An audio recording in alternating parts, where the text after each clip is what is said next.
Las dos vías de la condición moral de la laboriosidad. Una de las tareas de algunos de los más prestigiosos pensadores y publicistas de la Ilustración fue elaborar y divulgar el discurso moral de la sociedad comercial. Recogían el testigo de aquellos filósofos y polemistas ingleses que, desde el último cuarto del siglo XVII,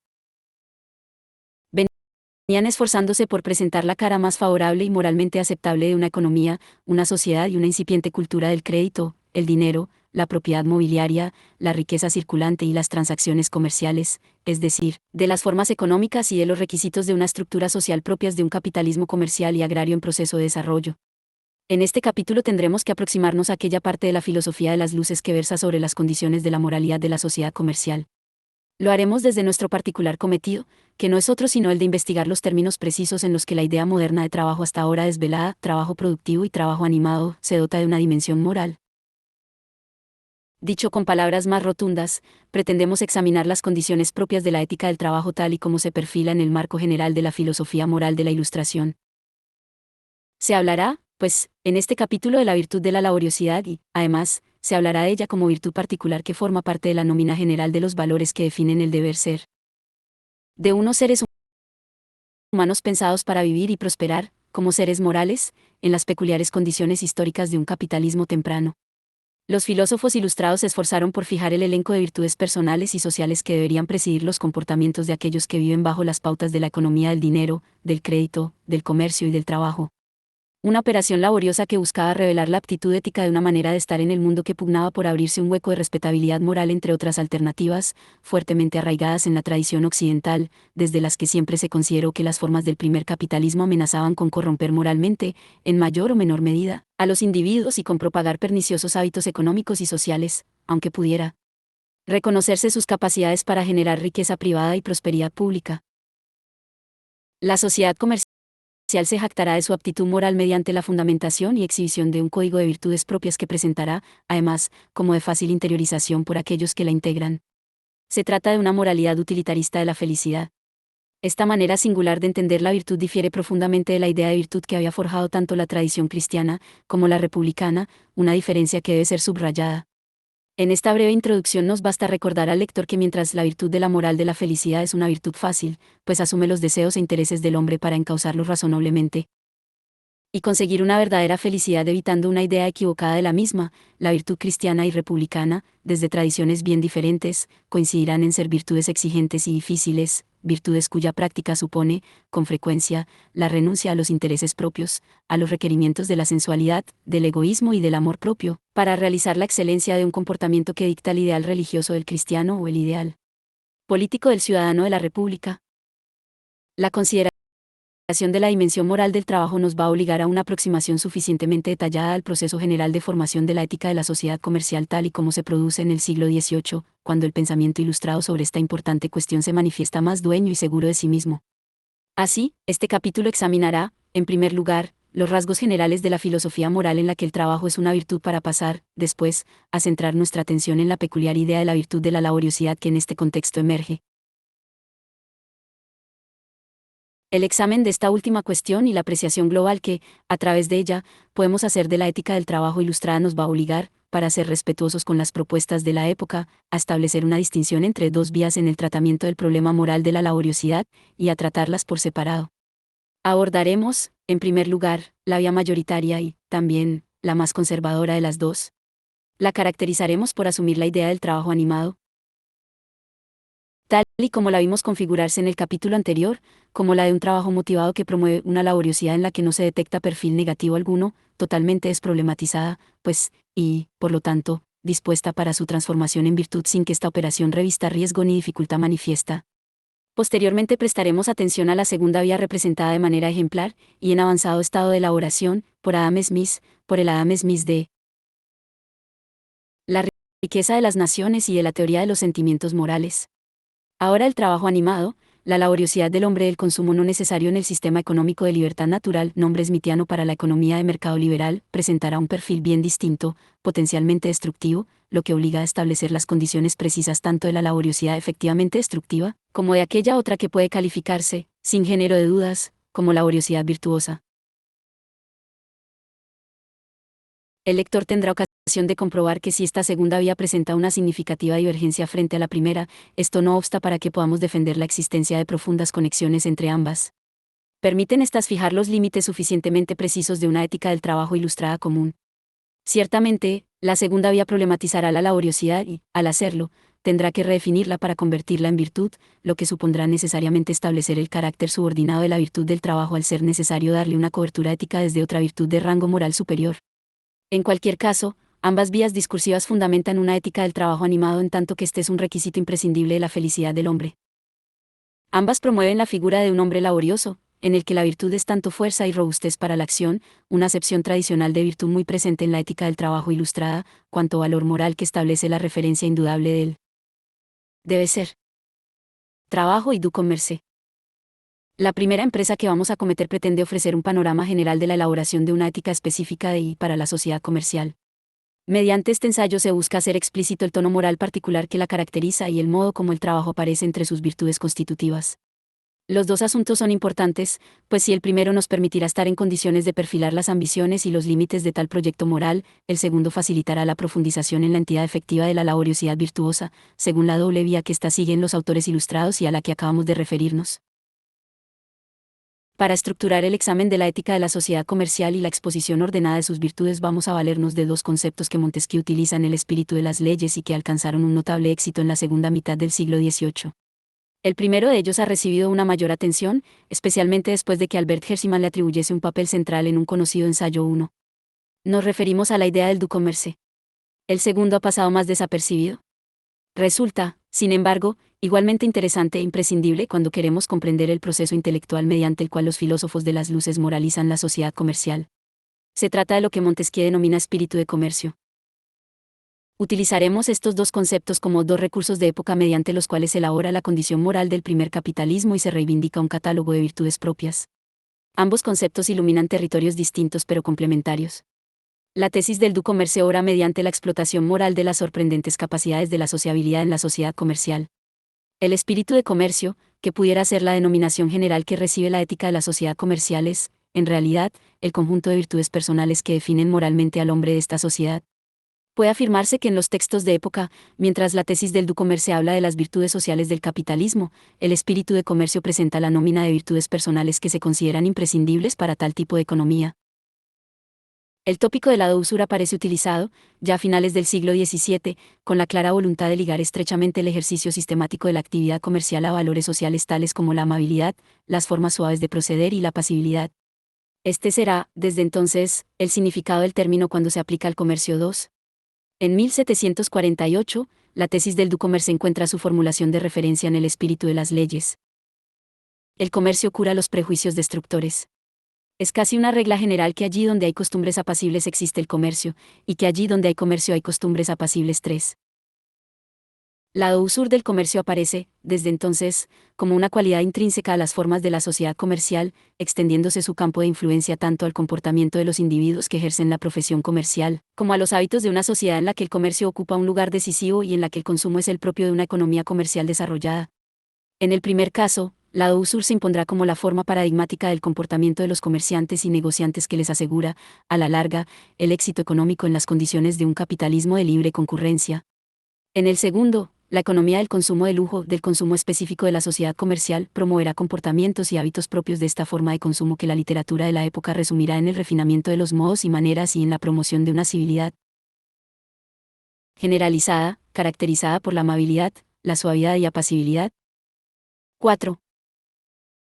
Los beneficios morales del comercio tienen consecuencias en el gobierno, la sociedad comercial modera el poder de los príncipes. La lógica de la economía libre de mercado obliga a estos a gobernar, con más sabiduría que la que ellos hubieran deseado, ya que los actos arbitrarios de autoridad, les grands coups de autorité, resultan perjudiciales en materia económica al corromper, a la larga, la necesaria libertad del comercio y, consiguientemente, al alterar las únicas condiciones posibles en las que las actividades económicas del sector agropecuario y de las fabricaciones pueden verdaderamente extenderse e intensificarse. Solo el buen gobierno trae la prosperidad, afirma Montesquieu, y el buen gobierno es para él un gobierno prudente y limitado, prudencia y limitación que previenen las inclinaciones esquilmadoras de un despotismo bárbaro que necesariamente tenderá a asumir al conjunto de los súbditos en la miseria y a destruir la posibilidad de crecimiento de la riqueza nacional. El ¿Du-Commerce contribuye a la suavidad de las formas de gobierno como factor de moderación de la autoridad? En este contexto formula Montesquieu la proposición que Hersiman ha hecho famosa. Es una suerte para los hombres encontrarse en una situación en la que, mientras sus pasiones los impulsan a ser malvados, sus intereses los impulsan en sentido contrario. 5.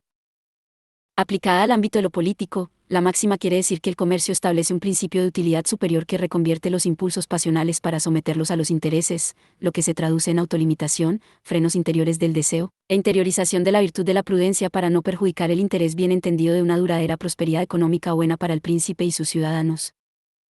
La limitación del ejercicio del poder político, la prevención contra el despotismo, es un requisito de la filosofía moral de la felicidad. Necesita hasta de la salvaguardia de la libertad individual, de una ingenuidad que es la única garantía posible para la expresión de las pasiones y los intereses, condición imprescindible para la propia consecución de la felicidad pública. Esta limitación es una exigencia tanto de las condiciones económicas en que se realiza el interés privado y público, como de las condiciones morales de un hombre apasionado e interesado. La sociedad comercial, caracterizada por el tópico del du-commerce. Una economía sin coacción, sin opresión, sin brutalidades, es generadora de libertad y promotora de instancias de limitación del poder político. Recordemos que el gobierno monárquico aparece en la tipología de Montesquieu como la forma de gobierno que más conviene a la sociedad comercial.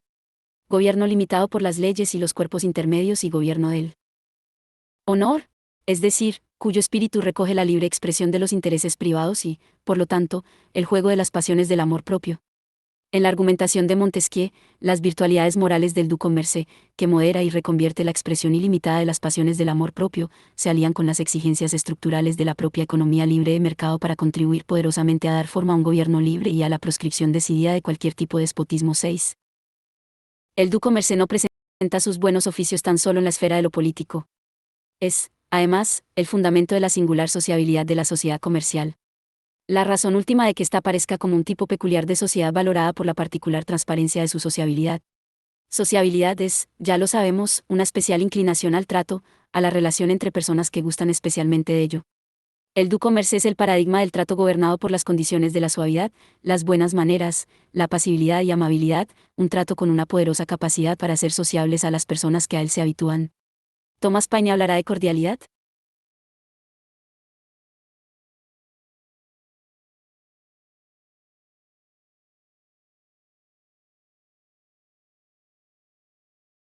La sociedad comercial es intrínsecamente sociable y lo es no solo cuantitativamente, como una sociedad de extensa sociabilidad, sino cualitativamente, como una sociedad particularmente dotada para fomentar las virtudes de la sociabilidad.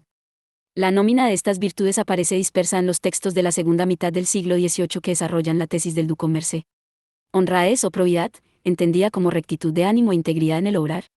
Virtud que suele aparecer desdoblada en credibilidad y confianza. La primera es un efecto de la honradez que se sustancia en la fe en el cumplimiento de los compromisos que uno ha aceptado libremente. La segunda incide, de manera particular, en la expectativa del comportamiento fiel de una persona y en su manera previsible de proceder. La honradez en los tratos comerciales genera credibilidad y confianza entre las partes. A la honradez, virtud central del du-commerce, se unen la honestidad y la justicia. La honestidad ilumina el retrato moral del comerciante y fabricante ejemplares con los matices de la decencia y el decoro.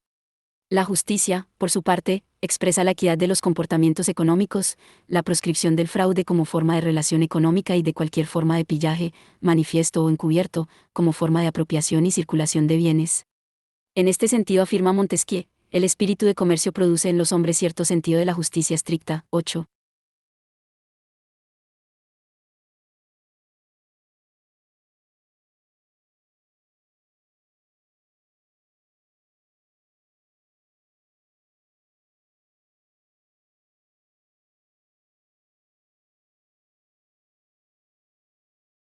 Vincent Gournay, uno de los mejores exponentes de la tesis del du-commerce, ofrece una explicación típica de los fundamentos del comportamiento virtuoso de los fabricantes y comerciantes en la sociedad comercial, por lo tanto de la honradez, honestidad y justicia que presiden sus comportamientos económicos. 9. En Gournay obra una máxima en la que resuena el eco de Montesquieu: el interés gobierna el mundo. 10. Pero insiste, además, en la cuestión central y más sensible del pensamiento social y moral del siglo XVIII: el interés tiene capacidad para gobernarlo. La utilidad de los comportamientos virtuosos de comerciantes y fabricantes se asienta exclusivamente en tres presupuestos de carácter estructural: el interés como móvil único y suficiente de la actividad y los comportamientos económicos, la propia realidad empírica del comercio libre, que impone su inexcusable realización en el marco del tejido de las redes comerciales, y la concurrencia comercial como palestra obligada del negocio. Tales presupuestos, que en ningún momento ocultan su abolengo prosaico, permiten fundamentar la propensión del negociante a ser honrado, fiable, honesto y justo. Que esto sea así obedece, a su vez, a dos razones. La primera es el carácter esencialmente móvil del comercio. La riqueza del comerciante no se traduce en la propiedad de un bien fijo y estable, su riqueza fluye de la propia relación que establece con otros comerciantes, de extender sus corresponsales.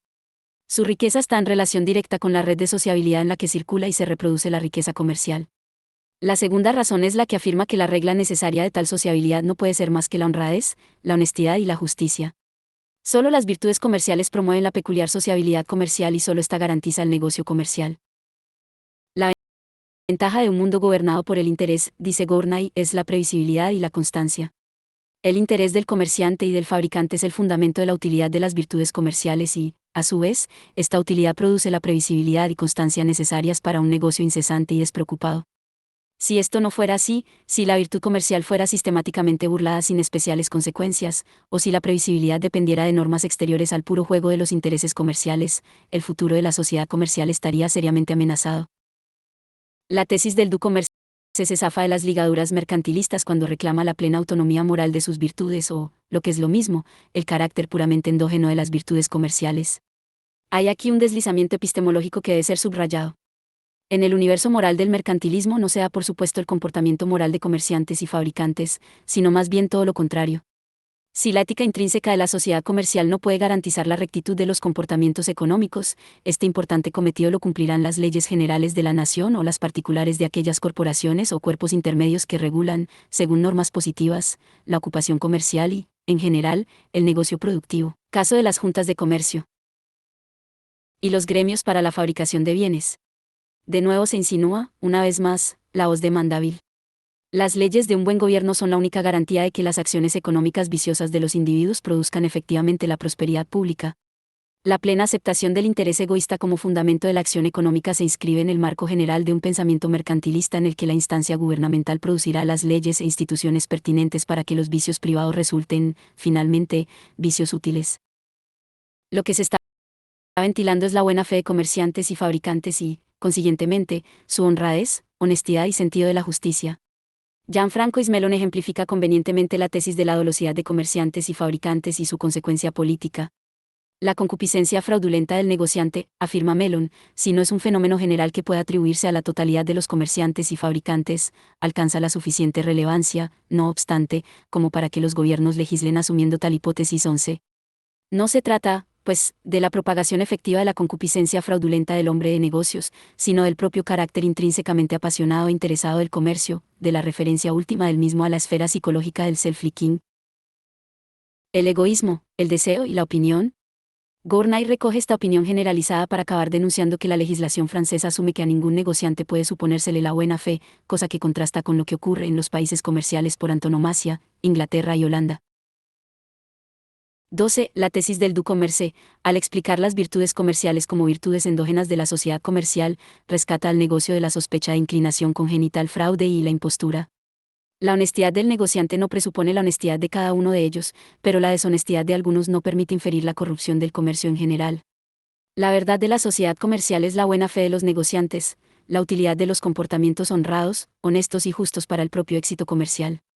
Cada negociante tomará las precauciones necesarias para preservarse de la mala fe de algunos por su propio interés y los tribunales no deberán actuar de oficio en estos casos, sino a petición de parte 13. La buena fe de los negociantes, además de reflejar la sustancia moral de la sociedad comercial, es un argumento en favor de la mayor autonomía de la esfera de lo económico con respecto a la de lo político, una autonomía, y esto es importante, que solo es posible en la medida en que exista un dilatado y efectivo espacio para el comportamiento moral de los individuos y los grupos antes de que empiecen a actuar los códigos legales. Solo desde la virtud, de la virtud comercial en este caso, podía reclamarse la independencia de la tutela legal del gobierno. Solo una sociedad comercial buena y justa por sus propios intereses podía reclamar que las autoridades políticas asumiesen su buena fe y la dejasen obrar sin reglamentaciones intrusivas. Un texto de Clicquot Blerbache de 1758 integra ejemplarmente los diversos elementos de la tesis del Du-Commerce. En su más alto grado de expresión. El carácter intrínseco de la riqueza comercial, su movilidad y carencia de erradicación, se convierte en el sustrato desde el que se plantea la exigencia de una específica constelación de virtudes: confianza, buena fe, honradez, honestidad, en la medida en que tal riqueza solo puede realizarse en los medios de una intensa y particular sociabilidad. La intrínseca condición moral de la sociedad comercial no solo es la garantía de su bondad y la de sus agentes económicos, sino la de su liberación de la subordinación y la tutela política. Debería garantizar esta, según el dictado mercantilista, no la imposible virtud de tales agentes, sino las condiciones generales de legalidad que limitaban la intensa polución que producía la búsqueda sistemática de su interés privado. ¿Cuál es en todos los tiempos el estado de un hombre que se dedica al comercio? Helo aquí, responde Clicquot Blerbache, es el poseedor de un bien que no está en sus manos, de un bien que circula entre las de sus corresponsales, casi siempre fiándose en la simple palabra, un bien que no entra en su casa más que para salir con la misma facilidad. Si un negociante no puede extender sus corresponsales ni asegurar su crédito más que si tiene buena fe, si su interés le obliga más que a cualquier otro a tenerla, sería necesario que la ley la supusiera. De otro lado, si es verdad que todos los esfuerzos del fabricante o del mercader tienden a aumentar su capital, no es menos cierto que no es mediante una ganancia ilícita y momentánea como pueden llegar a reunir una fortuna sólida y constante, sino por la continuidad no interrumpida de unas ganancias módicas y limitadas en los justos límites de la honestidad. Dado que es útil para el negociante el asegurarse la confianza de sus corresponsales, y que no puede conservarla más que mediante la probidad y la buena fe, es cierto que el deseo mismo de ganar le compromete y le fuerza a no engañar. Se trata de un freno tanto más poderoso cuanto que está inscrito en la naturaleza del interés personal y que existirá siempre por la concurrencia. 14.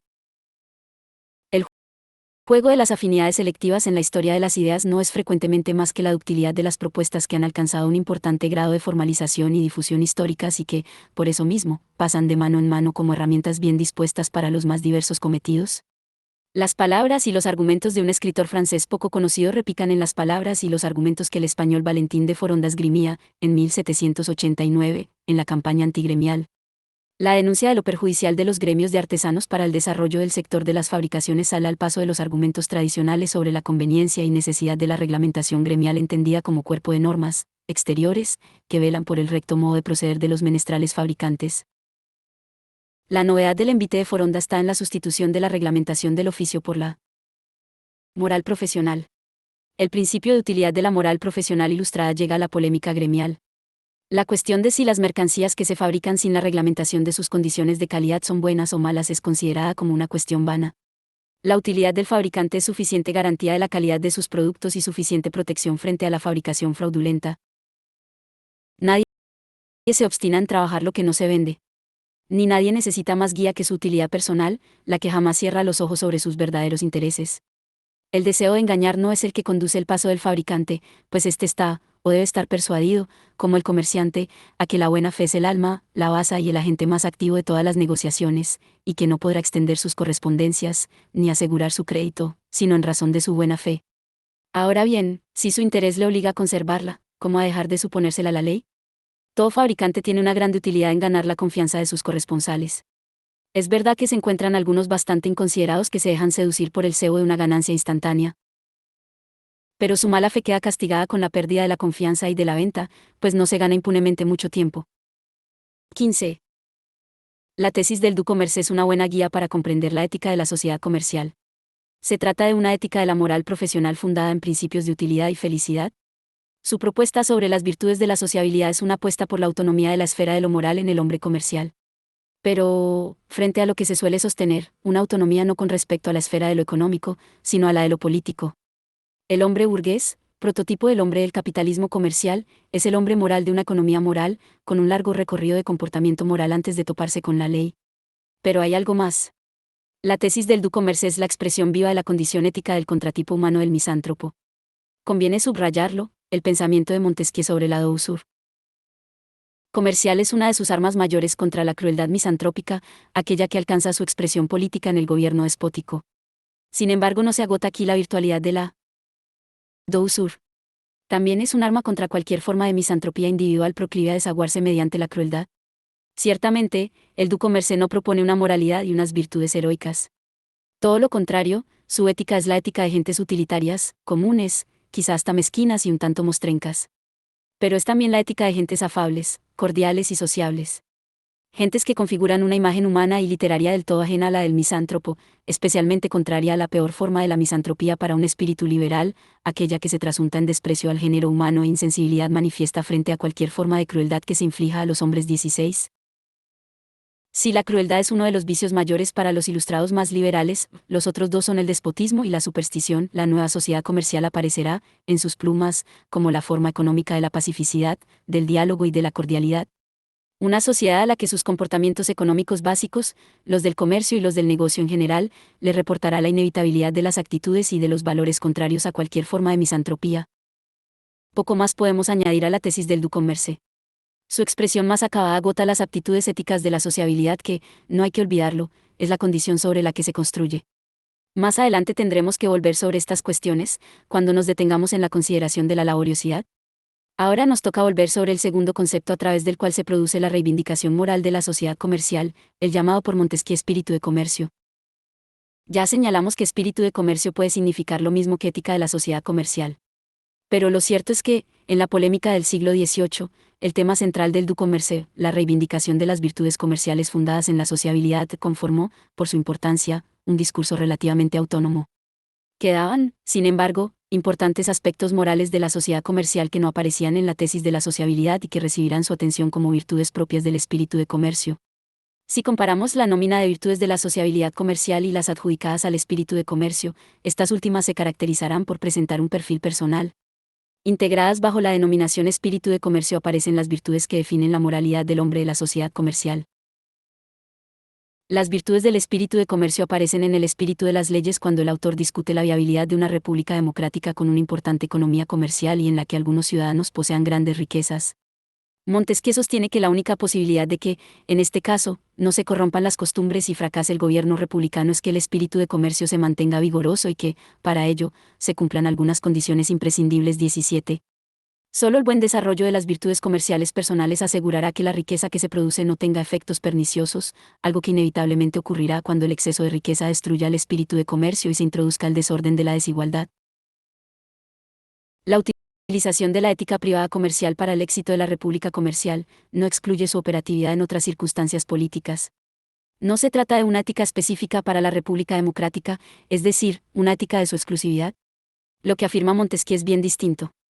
La ética comercial, en condiciones muy específicas de aplicación que pasan por una decidida promoción política de la misma, es la única alternativa posible para frenar la amenaza del efecto corruptor que el comercio siempre tiene sobre el gobierno republicano.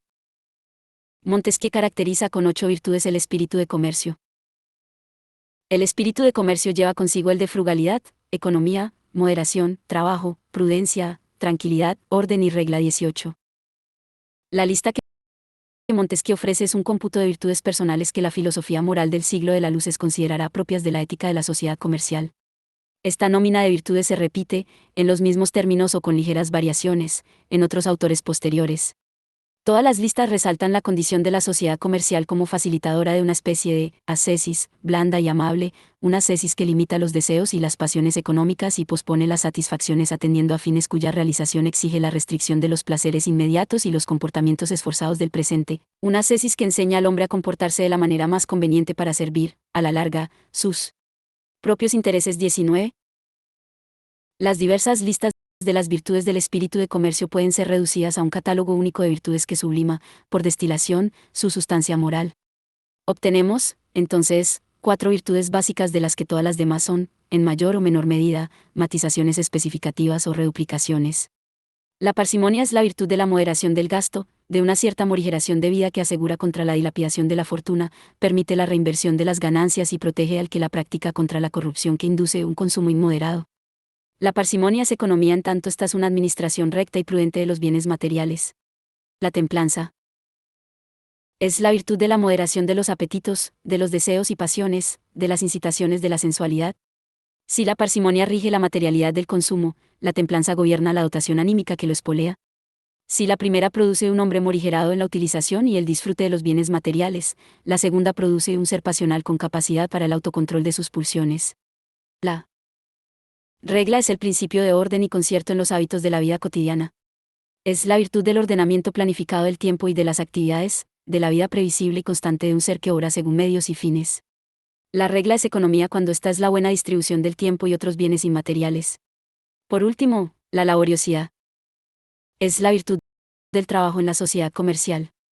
Una virtud que, en última instancia, es trabajo animado, es decir, capacidad de un trabajo sistemático, incesante, aplicado, que se inserta plenamente en la idea antropológica del siglo de las luces, la del hombre pasional e interesado de la apología del lujo que es laborioso por la utilidad que serlo reporta.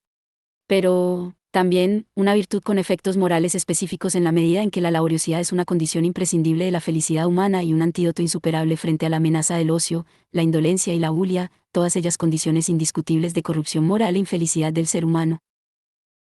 Las virtudes personales del espíritu de comercio encuentran su justificación moral de manera similar a como la encontraban las virtudes de la sociabilidad comercial. El comercio, afirma Montesquieu, cura de los prejuicios destructores, y esto vale tanto para la moral social como personal de los negociantes. Si la pervivencia de la sociedad comercial exige las virtudes de la sociabilidad y combate los vicios destructores del fraude, la impostura, la inmoderación de la ganancia inmediata, la mala fe, etc., exige igualmente las virtudes personales que garantizan el propio éxito económico privado, ya que, fuera de ellas, se entiende este imposible. La dilapidación de los bienes materiales, el desorden de la vida, los apetitos inmoderados y la ociosidad conducen indefectiblemente al fracaso económico. La economía de la concurrencia establece la utilidad de una moralidad del hombre económico que presenta la asombrosa cualidad de generar un orden moral precisamente allí donde todo pronosticaba el exceso, la desmesura y la corrupción. Es cierto que, en esta arriesgada operación, cambiarán muchas cosas y la primera y más importante la propia figura del hombre, el ideal antropológico vigente. El hombre de la sociedad comercial no puede ser ni el hombre del cristianismo, ni el hombre del republicanismo clásicos. Ni un ser humano al que define su dimensión trascendente radicalmente distinta de la mundana, ni el que se define por su dimensión política y pública tal y como la tradición republicana las entendía, esto es, como realidades superiores que exigen un ciudadano libre y autónomo, liberado por educación y por ley de los dictados prioritarios de su interés egoísta y forjado en la polivalencia de una cierta universalidad fáustica que lo proteja y lo aleje de la disgregación moral que supone el ejercicio sistemático y parcial de roles especializados. La ética de la sociedad comercial es una ética de la felicidad simple de unos seres que ven drásticamente reducidas sus ambiciones religiosas y políticas para encontrar un mundo pacificado y civilizado a la medida de sus deseos e intereses. Una ética para hombres ocupados y virtuosos, hombres, ellos mismos, simples, medianos y pequeños. 20. El tema de la medianía irrumpe en la discusión de la ética de la sociedad comercial como un asunto de importancia. El Aurea Mediocritas nos remite a la sabiduría antigua, a la mejor condición posible para hacer frente, con espíritu íntegro, a los avatares y los golpes de la fortuna. Una aguja de marear por el proceloso piélagos de la contingencia humana, especialmente cuando la riqueza y el poder parecen sonreír a los hombres. Ahora, sin embargo, la consideración del asunto es bien distinta. La medianía dejará de ser, en buena parte de las luces, la condición deseada del hombre impasible, para avalar la necesaria circunspección de un hombre económico definido por la inexcusabilidad de sus pasiones. La pregunta que debemos plantearnos es la siguiente: ¿es la medianía una condición necesaria para la realización de las virtudes del espíritu de comercio? El problema de la medianía adquiere toda su importancia en las condiciones intelectuales en que se desenvuelve la ética de la sociedad comercial. Precisamente porque es la ética de un hombre definido por las pasiones, el deseo y el interés, tres resortes de su dotación psicológica que potencialmente son ilimitados, la medianía o mediocritas aparece como un requisito imprescindible. Será, para un buen número de autores ilustrados, un regulador necesario de la combustión pasional. Una condición necesaria para que la fuerza de las pasiones no se lleve por delante las virtudes del espíritu de comercio. Y pueda corromperse así la sociedad comercial y sus mecanismos internos generadores de moralidad. Cuando Montesquieu discute las condiciones de viabilidad de la República democrática y comercial, las virtudes del espíritu de comercio solo pueden ser garantizadas por el espíritu de medianía en materia económica. Además, atendiendo a las peculiaridades de este tipo de gobierno, la medianía tiene que estar necesariamente garantizada por las leyes y otras normas positivas. Refiriéndose a la vigencia del espíritu de comercio, dice: que todas las leyes lo favorezcan y que éstas, junto con otras disposiciones encaminadas a dividir las fortunas a medida que el comercio aumenta, den facilidades a los ciudadanos pobres para que puedan trabajar como los demás y pongan a los ricos en situación de medianía, de modo que necesiten de su trabajo para conservar lo que tienen o para seguir adquiriendo. 21. Montesquieu sostiene que las virtudes personales de la sociedad comercial necesitan para producirse y reproducirse una cierta medianía y que, en el caso específico de la República Comercial, las leyes son el dispositivo imprescindible para promover esta medianía. Interesa destacar este rasgo, las leyes como dispositivo necesario para la medianía, su garantía mediante un recurso que podemos considerar como exógeno a la esfera de las relaciones económicas propias de la sociedad comercial. En todo caso, la república comercial no puede subsistir sin frugalidad, economía, moderación, trabajo, prudencia, etc. Y estas virtudes difícilmente pueden pervivir socialmente activas si la excesiva riqueza se acumula en pocos, si la miseria es, a su vez, el patrimonio de los más y, por lo tanto, si los deseos, las pasiones y los intereses de los individuos que forman la nación ven seriamente alterada su capacidad de acción, trabajo, esfuerzo y, en definitiva, virtud. Lo cierto es que la necesidad universal de la condición de medianía parece generalizada en el pensamiento moral y social del siglo de las luces. Es difícil hablar de virtudes personales de la sociedad comercial sin establecer una restricción económica que las preserve activas. Se ha hecho un notable esfuerzo para demostrar la utilidad de las virtudes, tanto las de la sociabilidad du commerce como las personales espíritu de comercio. La utilidad presenta estas virtudes fundadas en una racionalidad intrínseca de la sociedad comercial.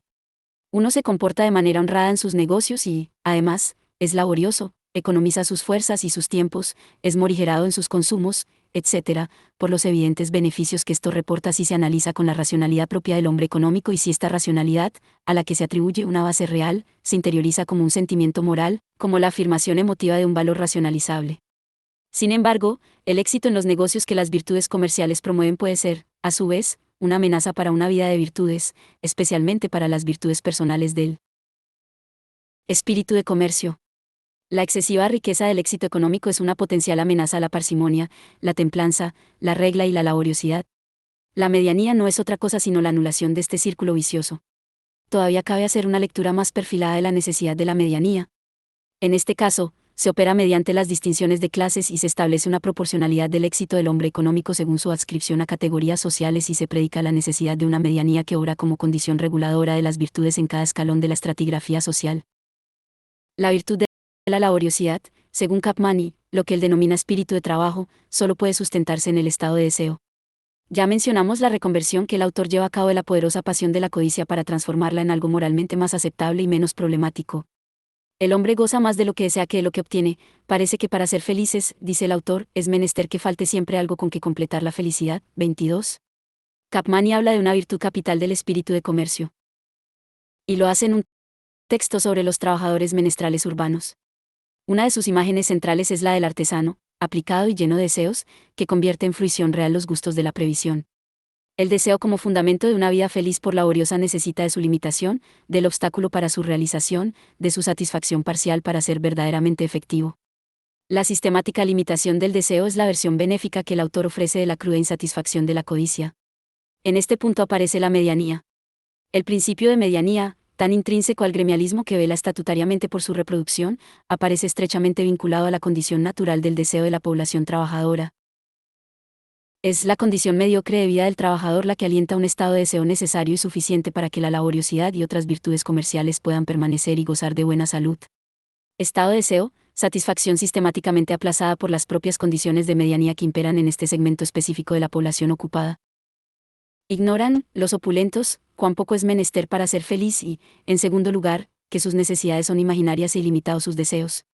Porque el comerciante rico quiere serlo más y el señor que tiene 4 criados que le sirvan y adulen, anhela tener otros 4.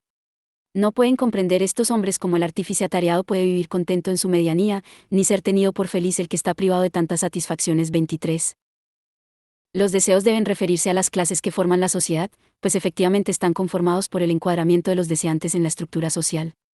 Capmany lleva el agua a su molino y afirma que la corporación gremial desempeña un papel imprescindible en la reproducción de la medianía de los artesanos urbanos, precisamente por dotar de una identidad social y política a los trabajadores manuales, lo que funciona, de hecho, como un poderoso dispositivo institucional para la buena salud de la medianía de la clase.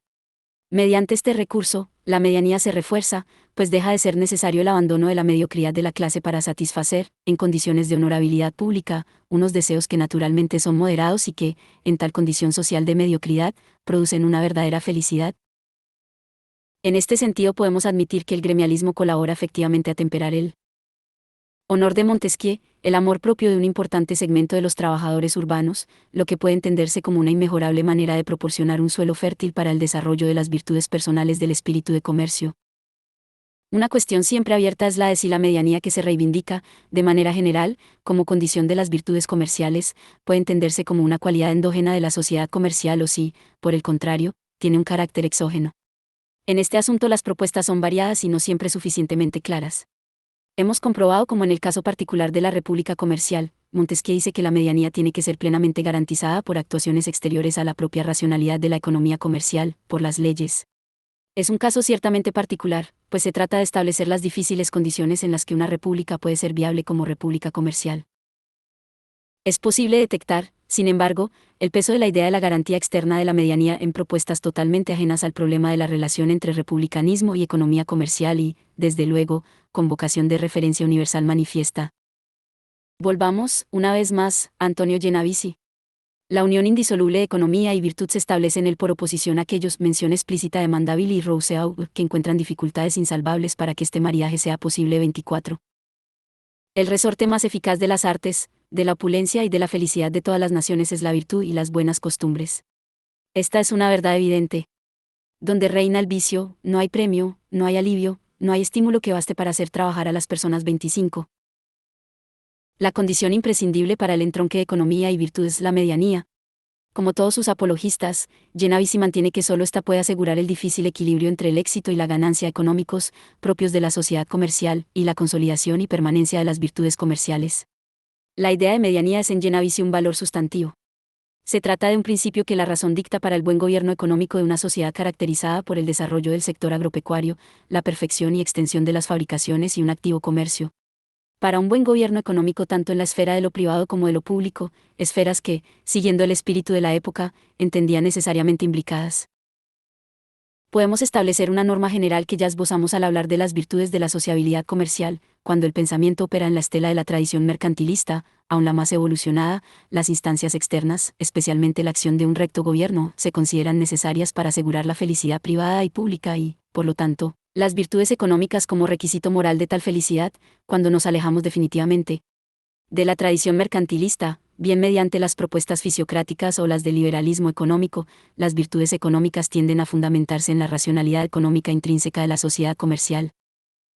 Las condiciones materiales de la medianía, reconoce Genovesi, no son fáciles de establecer. Medianía no es frugalidad, y esta diferencia manifiesta el alejamiento de nuestro autor respecto a los que critican y condenan el capitalismo comercial, por ejemplo, desde las trincheras del republicanismo, caso de Rousseau. 26. La medianía es un término relativo y su difícil concreción depende de circunstancias espaciales, temporales y de la posición que se ocupa en la estructura social. Y, sin embargo, considera y reclama la posibilidad de una regla prudente que rija los deseos y las adquisiciones. Regla que atiende al principio general de la consecución de la verdadera felicidad y la satisfacción de las verdaderas necesidades. Regla que permite a los ciudadanos vivir en la suficiencia y que garantiza a las sucesivas generaciones disponer del necesario estímulo para seguir practicando las virtudes del espíritu de comercio. 27. Finalmente, Genovesi es de los que propugnan que el ideal de medianía tiene que ser el fruto combinado de dos instancias complementarias. La del deber ser que la razón elucida y la ética comercial dicta a los comportamientos económicos individuales y la de las actuaciones de un buen gobierno que toma medidas legales oportunas para evitar los privilegios que instauran el exceso, la enorme desigualdad de las fortunas, la prepotencia de los grandes y la propia miseria moral de los miserables.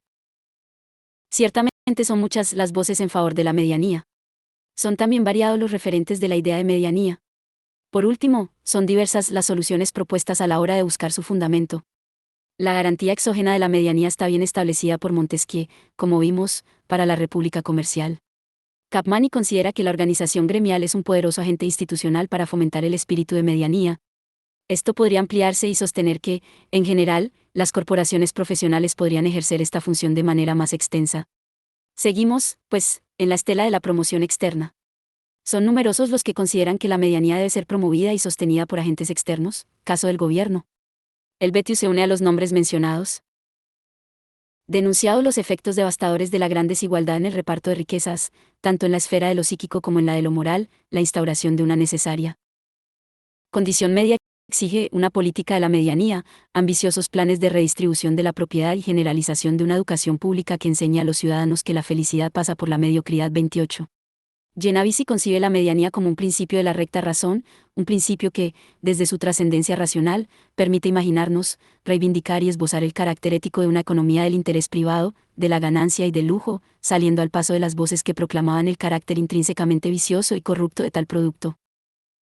De manera menos precisa y menos desarrollada parece también formulada en el siglo de las luces la tesis de la capacidad de la misma sociedad comercial para promover desde dentro, endógenamente, una relativa condición de medianía. Las disparidades de la sociedad comercial se confrontan con las disparidades de la economía del lujo privilegiado, de la ostentación como forma de distinción social, del orgullo nobiliario, de una liberalidad que es puro dispendio. De esta comparación siempre salen aquellas con el beneficio de la moderación que inducen los no privilegiados, ya no podrá verlos, su exposición a pagar, sin protección, los efectos de sus comportamientos desaforados. La sociedad comercial sale siempre de la confrontación con las armas templadas de la laboriosidad, la economía, la regla, la prudencia y la parsimonia, únicas virtudes que favorecen a corto y, especialmente, a largo plazo, el éxito en los negocios. Esta comparación, siempre presente en la cabeza de los apologistas de la ética comercial, al extremar los términos de lo que se compara, parece querer explotar en su beneficio la retórica de una moderación y medianía comerciales, resaltadas por el contraste forzado con las formas típicas y tópicas de la ostentación y el exceso de la sociedad cortesana y, en general, de la sociedad estamental. Se trata de un recurso retórico empleado en su beneficio intelectual por los defensores de las virtudes del hombre burgués y de la sociedad comercial en su conjunto.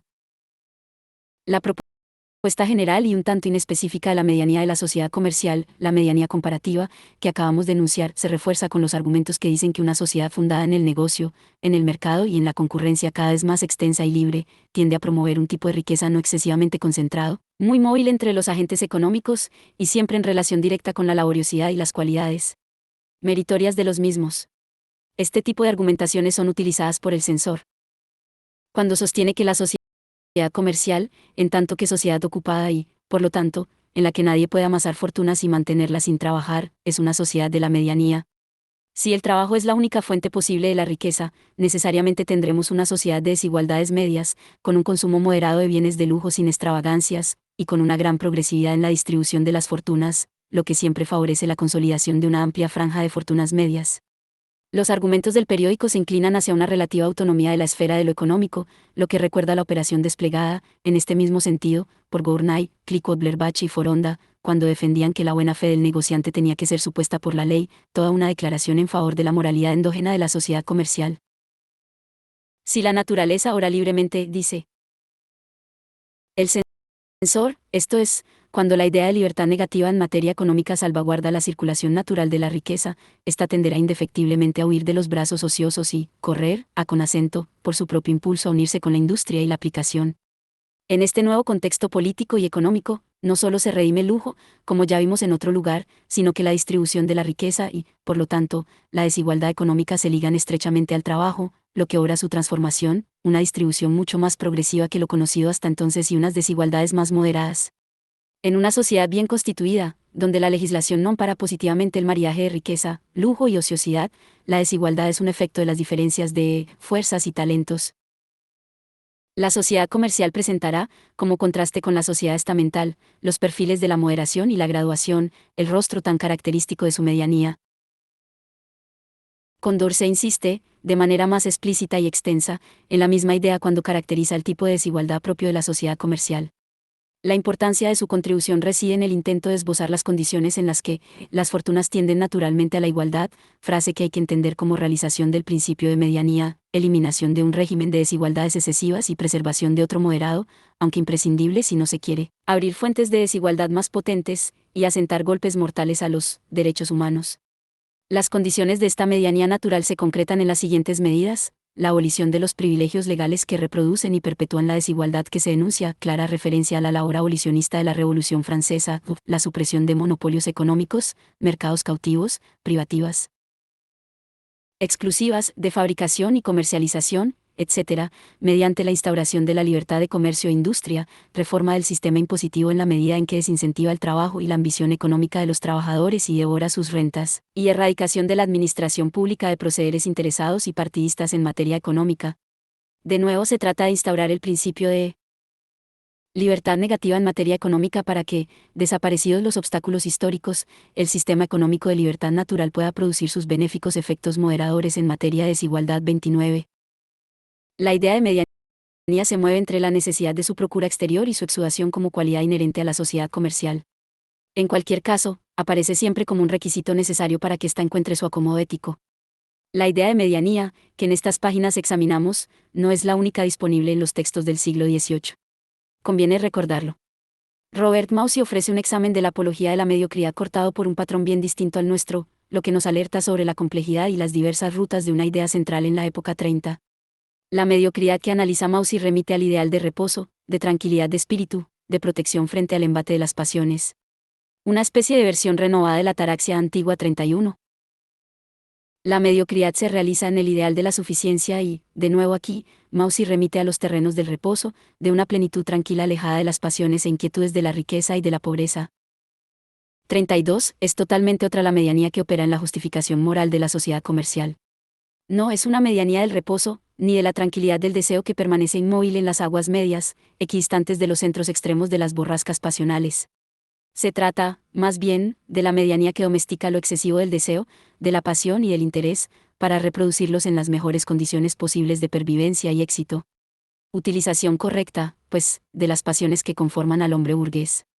Unas condiciones que son las únicas que, al hacer posible la combinación de economía y virtud, sociedad comercial y espíritu de comercio, revisten de moralidad los comportamientos económicos y aseguran una prosperidad que solo se concibe como buena y duradera si está avalada por una economía virtuosa y, por lo tanto, moral a su manera. Dos vías de la condición moral de la laboriosidad. Los escritores ilustrados transitaron dos vías diferentes cuando buscaron establecer las condiciones morales de la laboriosidad y bosquejar algún tipo de ética del trabajo para la sociedad comercial. La vía del trabajo animado es problematizado y la vía de una laboriosidad potencialmente destructiva. Decíamos que la primera es la mayoritaria y presenta un cierto matiz más conservador que la segunda.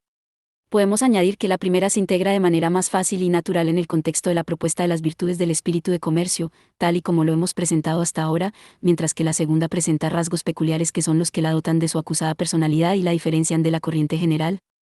Estas consideraciones explican que dediquemos una menor atención a la primera que a la segunda. La primera vía de elaboración de la virtud de la laboriosidad se construye, ya lo sabemos, a partir de aquello que gentes como Helvetius y Capmany denominaron placer de previsión y estado de deseo.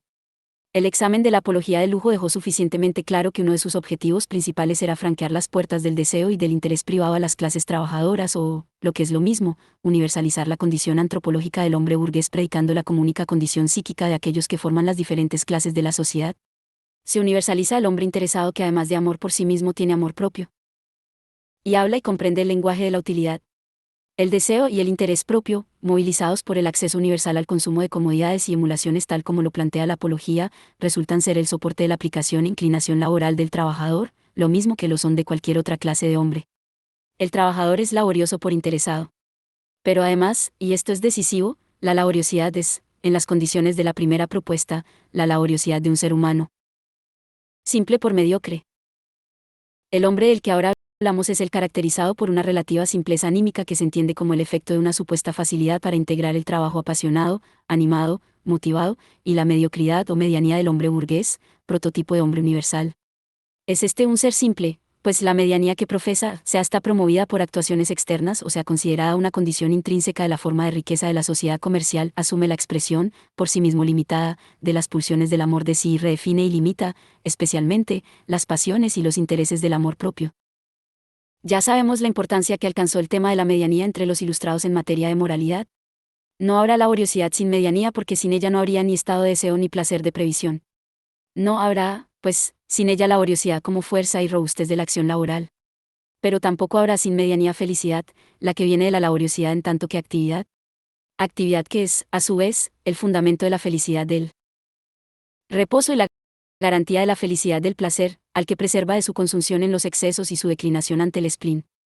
La corriente dominante de la Ilustración fue muy sensible al principio de la medianía y no pudo imaginarse una laboriosidad desenfrenada, situada fuera de su control y, por lo tanto, desgraciada e infeliz. Quizá resultaba muy difícil pensar tal laboriosidad desde los prejuicios de época respecto al trabajo manual. Quizá no fuera posible con los presupuestos teóricos con los que se enfrentaban al problema del trabajo manual.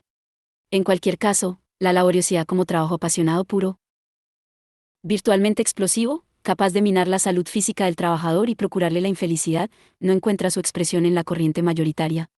Lo significativo de todo esto es que termina por producir una idea de laboriosidad desproblematizada, la laboriosidad del trabajo animado en las condiciones anímicas de la simpleza burguesa.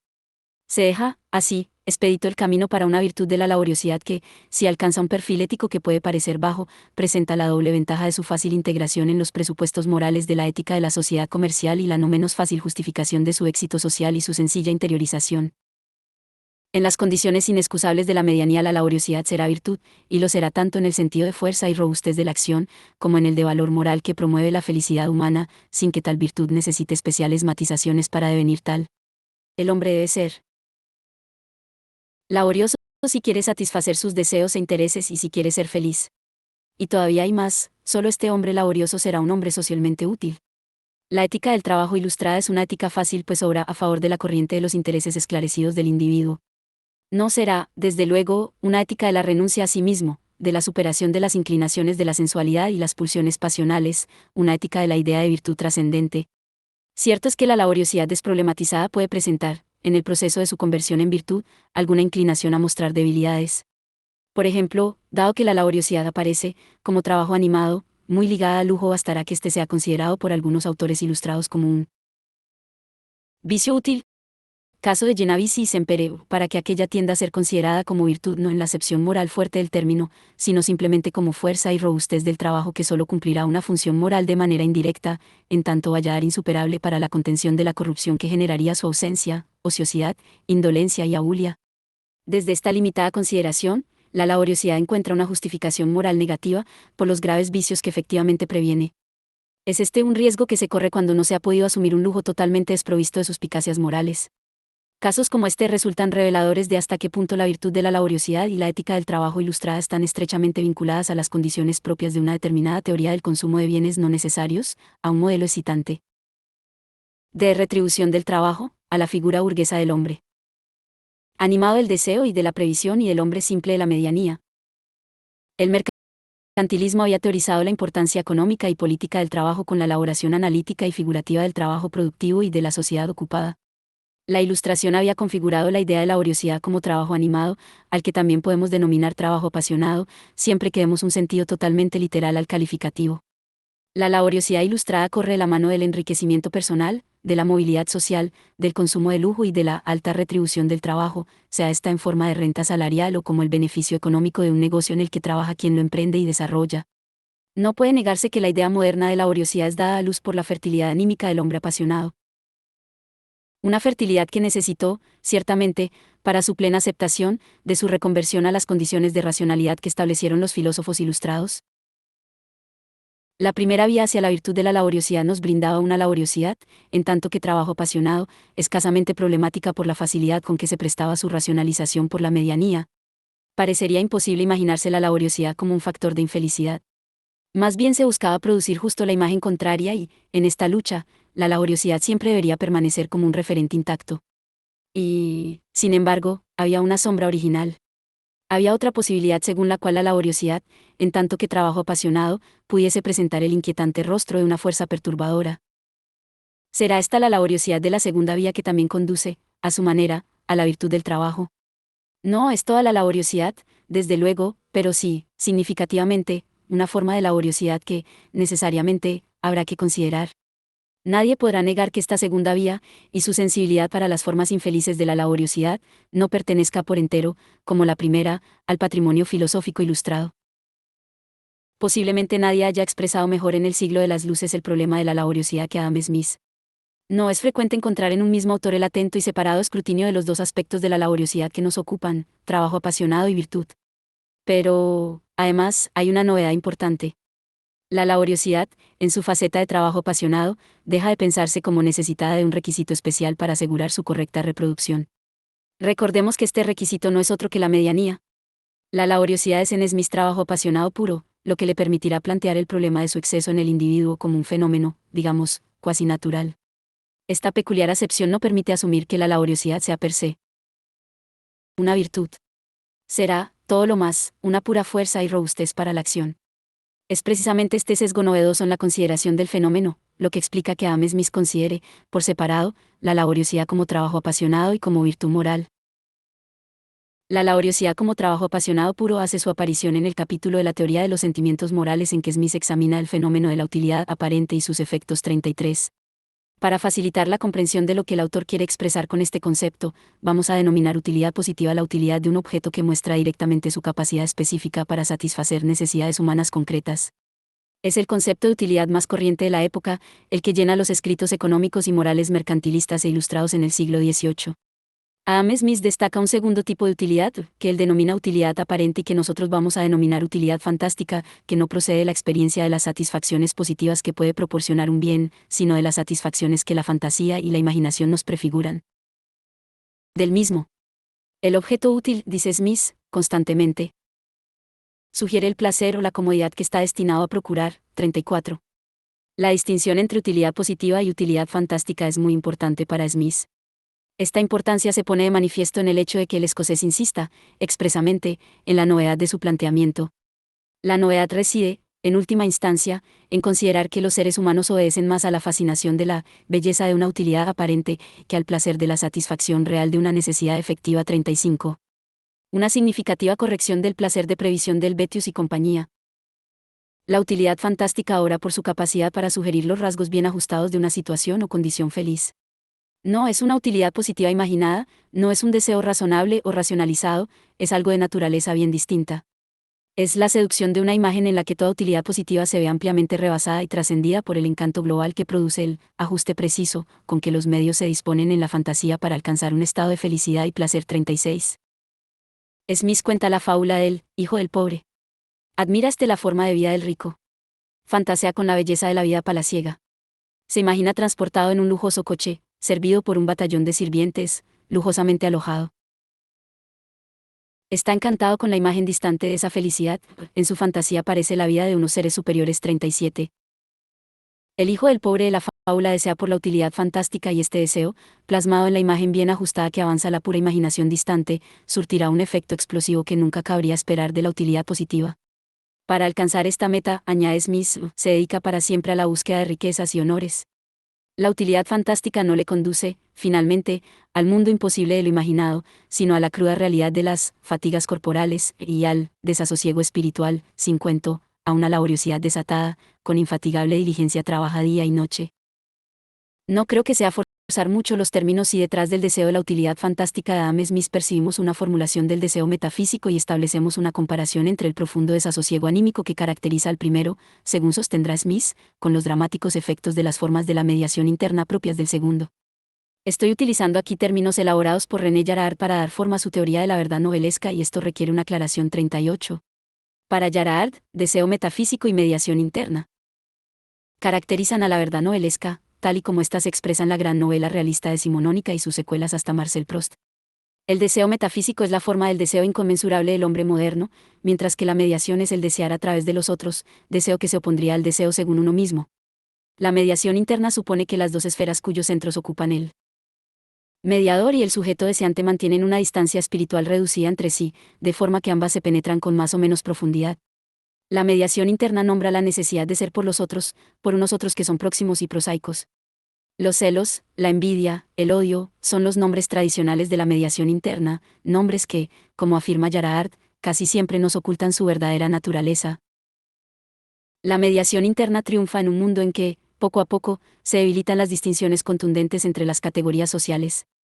Es, pues, un fenómeno que solo alcanza su plena expresión en las sociedades modernas y en sus héroes novelescos, sociedades y héroes que se debaten entre su deseo irrefrenable de distinción y las dificultades objetivas que tal deseo encuentra para su expresión pública, algo que tiene bastante que ver con la crisis de la distinción estamental del antiguo régimen y, en general, con la crisis permanente del ideal aristocrático propia de la modernidad. La mediación interna mantiene una estrecha relación con los conceptos rusonianos de amor propio y de opinión. Para el autor del Emilio, el amor propio es la enajenación de uno mismo para ser solo por los otros, dando plena cancha a la expresión de pasiones tales como el orgullo, la avaricia, la envidia o los celos, mientras que la opinión, el reino del parecer, no es más que la manifestación de la intrínseca inautenticidad del hombre moderno. Volveremos a Rousseau en el próximo capítulo.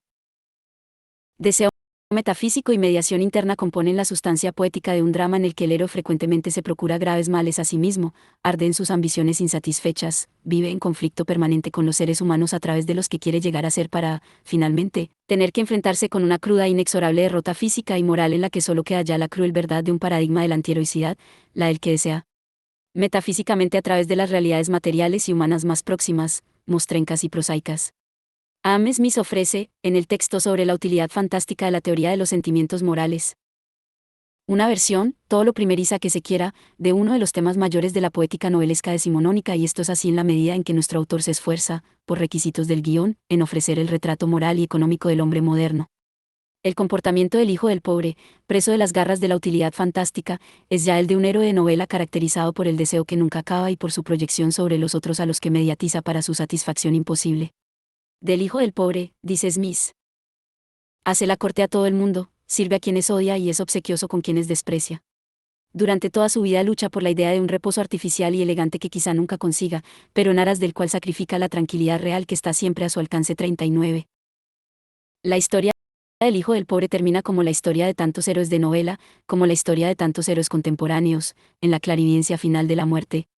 La utilidad fantástica y su deseo metafísico solo muestran su verdadera faz cuando la muerte, o alguno de sus sustitutos vicarios, les arrancan el velo de la fantasía y deja al aire las carnes magras y ajadas de lo que Yaraar denominaría su verdad novelesca. Todo se sacrificó, en aras de algo que una vez conseguido no puede brindar ninguna satisfacción genuina. El poder y la riqueza muestran en el momento más crítico su faz más verdadera. Inmensas estructuras, dice Smith, cuya edificación absorbe el trabajo de toda una vida, que permanentemente amenazan con aplastar a la persona que las habita. Defienden del chubasco de verano pero no de la borrasca de invierno y siempre dejan a la persona tan expuesta como antes, y a veces más, a la ansiedad, el temor, la congoja, las enfermedades, los peligros y la muerte. 40.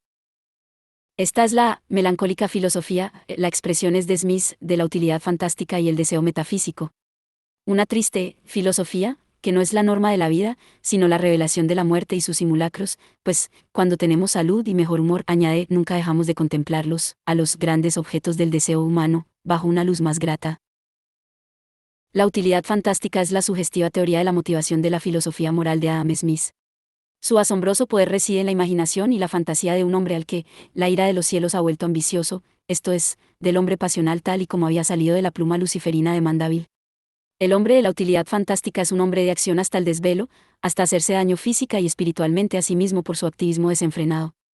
Un hombre que, desde el punto de vista económico, es útil para sí mismo y para la sociedad en la que habita, aunque curiosamente la utilidad privada de su activismo sea profundamente ambigua, mientras que la utilidad pública del mismo pueda ser aceptada con alguna prevención. Este es el punto de la laboriosidad como idea del trabajo apasionado puro. La utilidad fantástica y el deseo metafísico son un engaño útil de la naturaleza, ya que, en la medida en que los humanos obramos no solo por utilidades positivas, sino principalmente por utilidades imaginadas, es constante la laboriosidad, es decir, el trabajo sistemático, continuado y diligente. Está bien que la naturaleza nos engañe de esta manera. Esta superchería es lo que despierta y mantiene en continuo movimiento la laboriosidad de los humanos. 41. La laboriosidad descansa en la inmensidad de los deseos. La satisfacción de todos los requerimientos de la utilidad positiva no frena al hombre para seguir trabajando y esforzándose cuando nada permite establecer relación alguna entre laboriosidad y felicidad. Este engaño de la naturaleza, esta astucia de la razón, obra en el nivel individual, en la esfera del interés privado, es decir, en la esfera antropológica en la que se inscribe la figura del hombre burgués de la sociedad comercial y capitalista. 42. Hasta aquí la laboriosidad es solo trabajo apasionado y si algo puede tener de virtud solo lo tiene como virtud física y psíquica, como pura potencialidad bruta. Sin embargo, nunca será virtuosa una laboriosidad que, si asegura la fuerza para la acción, también asegura la infelicidad. En este primer estadio, la laboriosidad conduce fatalmente a la melancolía filosófica de un desencanto generalmente desesperanzado por postrero. La laboriosidad es, sin embargo, una verdadera virtud en la filosofía moral de Adam Smith. Cuando nos movemos en los ámbitos de la preservación de la salud corporal, de la fortuna, de la posición social y la reputación del individuo, la felicidad debe estar regida necesariamente por la virtud de la prudencia. 43. Virtud que garantiza la moralidad de las inclinaciones egoístas de los hombres. La virtud económica por excelencia. La prudencia supone la aversión a exponer nuestra salud, fortuna, rango y reputación a ninguna clase de riesgo. Así su objetivo general es la seguridad. Somos prudentes para conservar y proteger Es una virtud de la mesura que aleja las pasiones extremas y modera los intereses poco esclarecidos que, bajo el dictado de la fantasía, pueden llevarnos a aquellos confines en los que nuestra propia felicidad queda totalmente comprometida. Frente a la fuerza desenfrenada de la utilidad fantástica, la prudencia es la virtud apropiada para establecer límites y moderación. El deseo salvaje de la utilidad fantástica será domesticado y reconducidas las fuerzas que moviliza para evitarnos la desolación de la melancolía filosófica. La prudencia es más cautelosa que emprendedora y más ansiosa por preservar las ventajas que ya tenemos que activa para impulsarnos a adquirir ventajas aún mayores, los métodos que principalmente recomienda para ampliar nuestra fortuna son los que no comportan pérdidas o peligro alguno: conocimiento genuino, destreza en nuestro negocio o profesión, aplicación y laboriosidad en su ejercicio, frugalidad y hasta algún grado de parsimonia en nuestros gastos. 44. Abandonamos definitivamente la verdad novelesca, según Smith, para ingresar en el terreno comedido de la ética del capitalismo liberal. Si el hombre de la utilidad fantástica da para toda una novela, el hombre de la utilidad prudente solo da para un tratado de moral al uso. Las virtudes derivadas de la prudencia son la sabiduría, reducida ahora al estudio serio, a los conocimientos profesionales auténticos, una sabiduría que es lo contrario de la pedantería y demás artificios de la charlatanería mediante los cuales otras personas se abren camino hacia la fama. 45. Son las virtudes de la laboriosidad y de la frugalidad, virtudes que templan los deseos y preservan las ventajas que ya tenemos. La laboriosidad no es ya trabajo apasionado puro, sino una inclinación al trabajo sistemático que sabe posponer el reposo y el disfrute presentes para una felicidad futura más duradera, y que preserva nuestra fortuna de riesgos innecesarios y temerarios. Una laboriosidad prudente que aleja nuestro cuerpo de las amenazas para la salud de un trabajo desaforado, y nuestro espíritu de la ansiedad, del temor y del sinsentido de una vida fantasiosa abocada irremediablemente a la melancolía. La prudencia establece la condición moral del hombre económico y esta condición es de mediocridad, un efecto de la gestión prudente de las pasiones que moviliza la utilidad. Preserva la verdad novelesca propia del capitalismo y dota al espíritu humano con los atributos de un ser prosaico, caracterizado por el espíritu de contabilidad, de orden, de economía, de moderación y de laboriosidad. El tipo de hombre que responde a la imagen antiheroica que se opone a la del hijo del pobre enfermo de ambición. El hombre que no gasta más de lo que gana está naturalmente contento con su posición que mejora día a día merced a incesantes aunque pequeños ahorros. Gradualmente puede relajarse, tanto en el rigor de su parsimonia como en la severidad de su dedicación, laboriosidad, y siente una doble satisfacción ante ese incremento paulatino en la paz y los disfrutes, al haber pasado antes por los sinsabores que comportó su ausencia. No anhela en absoluto cambiar un panorama tan confortable y no va en busca de nuevas empresas y aventuras que puedan poner en peligro y que quizá no aumenten la segura tranquilidad de que goza hoy. Si acomete nuevos proyectos o empresas, muy probablemente estarán bien concertados y preparados. Nunca los abordará apresuradamente ni será impulsado hacia ellos por ninguna necesidad, sino que siempre cuenta con tiempo y ocio para deliberar sobria y fríamente acerca de sus eventuales resultados. 46. La mediocridad de Smith no es la medianía de Genovese y tantos otros. La medianía garantizaba y preservaba una laboriosidad que aparecía como virtud sin mayores precisiones. En Capmany, por ejemplo, la laboriosidad, el espíritu de trabajo, produce, sin necesidad de un examen pormenorizado, orden, regla, economía y moderación. La laboriosidad es una virtud propia de la sociedad comercial que si algo exige es la remoción de los obstáculos para evitar que sea suplantada por los vicios de la pereza, de la ociosidad, de la ostentación sin ocupación. No hay males del trabajo. No hay enfermedad de la laboriosidad. La laboriosidad, la inclinación al trabajo, es siempre un bien. Aparece totalmente desproblematizada. La laboriosidad tan solo necesita de la garantía de la medianía para no desactivarse, para no conducir a una relativa plétora que facilite su decaimiento ante el ocio y la indolencia. La cuestión es bien distinta en Smith. La laboriosidad no es virtud en cualquier caso porque hay una laboriosidad que produce la efectiva infelicidad del hombre. Smith ha examinado el mecanismo pasional de la laboriosidad y ha sacado una conclusión mandevillana. El hombre puede efectivamente perderse por su natural laboriosidad. Las pasiones y los deseos alcanzan tal grado de potencia en el sistema económico de libertad natural, que si configuran el portentoso movimiento que alienta su economía, pueden también comprometer seriamente las necesarias condiciones de la virtud y de la felicidad. Adam Smith plantea en la teoría de los sentimientos morales el problema de la laboriosidad de la utilidad fantástica y su reconversión moral por la laboriosidad de la prudencia.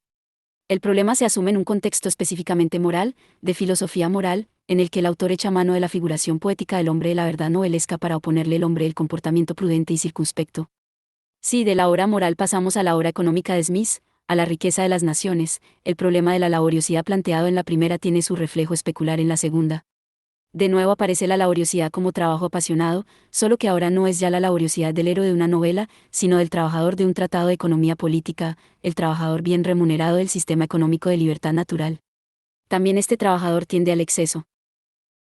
Cuando se paga a los operarios liberalmente por piezas, se estimulan de tal forma que se ceden y corren el riesgo de arruinar su salud y constitución física en pocos años. Apenas existen grupos de artesanos que no sufran de una dolencia especial por la excesiva aplicación a sus respectivas labores. 47. El problema no es algún género de pereza natural del trabajador, tampoco de predilección por el ocio, sino, de nuevo, su laboriosidad espoliada por los estímulos que desata el trabajo convenientemente remunerado. 48. Estamos muy lejos de la tesis de la utilidad de la pobreza. La laboriosidad se da por descontada como fuerza y robustez para el trabajo. A su manera, ciertamente más prosaica y menos novelesca, el trabajador a destajo, el cultivador de la tierra propia o arrendada, el maestro o el oficial artesanos, son ahora los hijos del pobre. La mayoría de los ilustrados que se ocuparon del trabajo argumentaban como si la medianía debiera de preceder a la laboriosidad, aunque solo fuera para que ésta mantuviese su vigencia imperecedera. Ahora es distinto, como bien sabemos, la laboriosidad precede a la medianía, a la forma particular de medianía que es la prudencia smithiana. La precede como la pulsión natural arrasadora precede, en el concepto, a la imperiosa necesidad de su control. Si para muchos la medianía era una condición mediocre de vida afectiva, de recursos y de consumos, para nuestro autor la medianía es una virtud, es la prudencia que regula la condición de un hombre que hace de la morigeración un deber porque el espectador imparcial se la presenta como una manera buena de estar en el mundo. A esto habría que añadir que dicha morigeración soporta, además, el escrutinio racional que fundamenta los valores de una moral de la utilidad que la asume como virtud. Hay, sin embargo, algo más sobre trabajo y laboriosidad en la riqueza de las naciones. Más importante. En el primer capítulo dejamos constancia de la destacada contribución de Adam Smith a la teoría del trabajo productivo. Su idea del valor trabajo posibilitó una nueva definición del trabajo productivo que contribuyó a perfilar el concepto de capital y a establecer las condiciones en las que éste se genera y se acumula. La riqueza de las naciones se sustancia en el producto anual o excedente que, a su vez, mantiene una relación directa con el grado efectivo de capitalización. El destino del capital smithiano es, como sabemos, la creación de trabajo productivo, el factor exclusivo del producto anual. Smith, siguiendo la tradición de la economía política del siglo XVIII, ofreció su particular imagen de la sociedad del trabajo. El carácter más o menos laborioso de una sociedad dada, es decir, la laboriosidad como condición específica de la sociedad del trabajo, está en relación directa con las tasas de trabajo productivo que se dan en dicha sociedad, de manera que las altas tasas de trabajo productivo aseguran una sociedad laboriosa, mientras que las tasas elevadas de improductivos determinarán su carácter general ocioso. El curso de la argumentación smithiana es el siguiente: incremento de la tasa de capital, consiguiente incremento de la tasa real de trabajo productivo, aumento del número de brazos productivos, aumento del valor de cambio del producto anual de la tierra y del trabajo, aumento de la riqueza real y aumento del ingreso real de los miembros de las clases económicas, por ejemplo, de los trabajadores asalariados. No solo hay más ocupación en estas condiciones, más cantidad de trabajo productivo, sino que hay más estímulo retributivo para el trabajo manual y, por lo tanto, más laboriosidad. 49. Lo contrario ocurre en los lugares en que predomina el trabajo improductivo. No solo decae la tasa de ocupación productiva del pueblo, sino que decae preocupantemente el espíritu de laboriosidad del mismo, en buena parte porque las altas tasas de trabajo improductivo no pueden asegurar las condiciones económicas que propician la tasa salarial relativamente alta tal como la entendía nuestro autor. La laboriosidad está en función del trabajo productivo, pues éste establece y permite explicar las condiciones económicas generales en las que aquella es posible. En la tradición mercantilista, el trabajo productivo era un requisito del buen ordenamiento económico de la sociedad para cumplir el objetivo de la riqueza y prosperidad públicas. La apología del lujo era, en esta misma tradición, la integración del deseo, realizado en el consumo de bienes de comodidad y de emulación, como instancia básica del trabajo motivado en todos los ámbitos de la estratigrafía social. Sin embargo, el ideal de la sociedad ocupada, según el criterio del trabajo productivo, era un imperativo que descansaba, en buena parte, en una positiva intervención política que cumplía el deber de velar por las justas proporciones de trabajadores productivos e improductivos según el principio del mínimo posible de los segundos. Con Smith el panorama varía de manera significativa. La idea del valor trabajo, y la redefinición consecuente de la de trabajo productivo, dejan al puro juego de los intereses privados, sin actuaciones positivas del gobierno, la constitución de una sociedad del trabajo definida igualmente por el criterio del trabajo productivo. Esto es así porque la retribución alta del trabajo solo es posible en una economía con desarrollo sostenido y continuo, es decir, en una economía de la capitalización privada y, por lo tanto, de la generación sistemática de trabajo productivo, que es el que, en estas condiciones, puede asegurar una alta retribución del trabajo y, en consecuencia, un conveniente estímulo para una laboriosidad generalizada. 50. La teoría del valor trabajo y su traducción en la idea del trabajo productivo no solo permite a Smith una fundamentación estructural del fenómeno de la progresiva creación de ocupación y de la promoción de la laboriosidad en un determinado sistema económico. Introduce, además, una importante variación epistemológica con notables efectos no solo en la teoría económica, sino también en la filosofía moral. Utilizando un término acuñado por J. G. A. Paakak, podríamos decir que se abre, en el discurso ilustrado sobre la riqueza, un proceso de reificación 51. La imagen de la riqueza propia de la sociedad comercial como una riqueza intrínsecamente móvil. Recuérdese lo que al respecto decía Clicquot Blerbache, el comerciante como poseedor de una riqueza que no está en sus manos, de un bien que circula entre las de sus corresponsales, casi siempre con la garantía de la simple palabra, etc. Una riqueza vinculada indisolublemente a la opinión, crédito, y al deseo, lujo, se trastoca en la imagen de una riqueza fijada y reificada en la realidad del capital, entendido como riqueza destinada a su exclusiva inversión en trabajo productivo.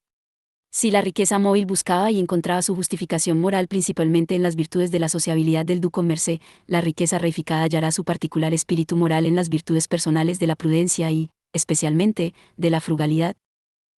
En el nuevo contexto epistemológico de la riqueza reificada, la frugalidad se convertirá en una virtud crítica del capitalista o del que aspire a serlo y, por lo tanto, en una virtud fundamental de la sociedad capitalista. La frugalidad tiene una fuerte resonancia republicana.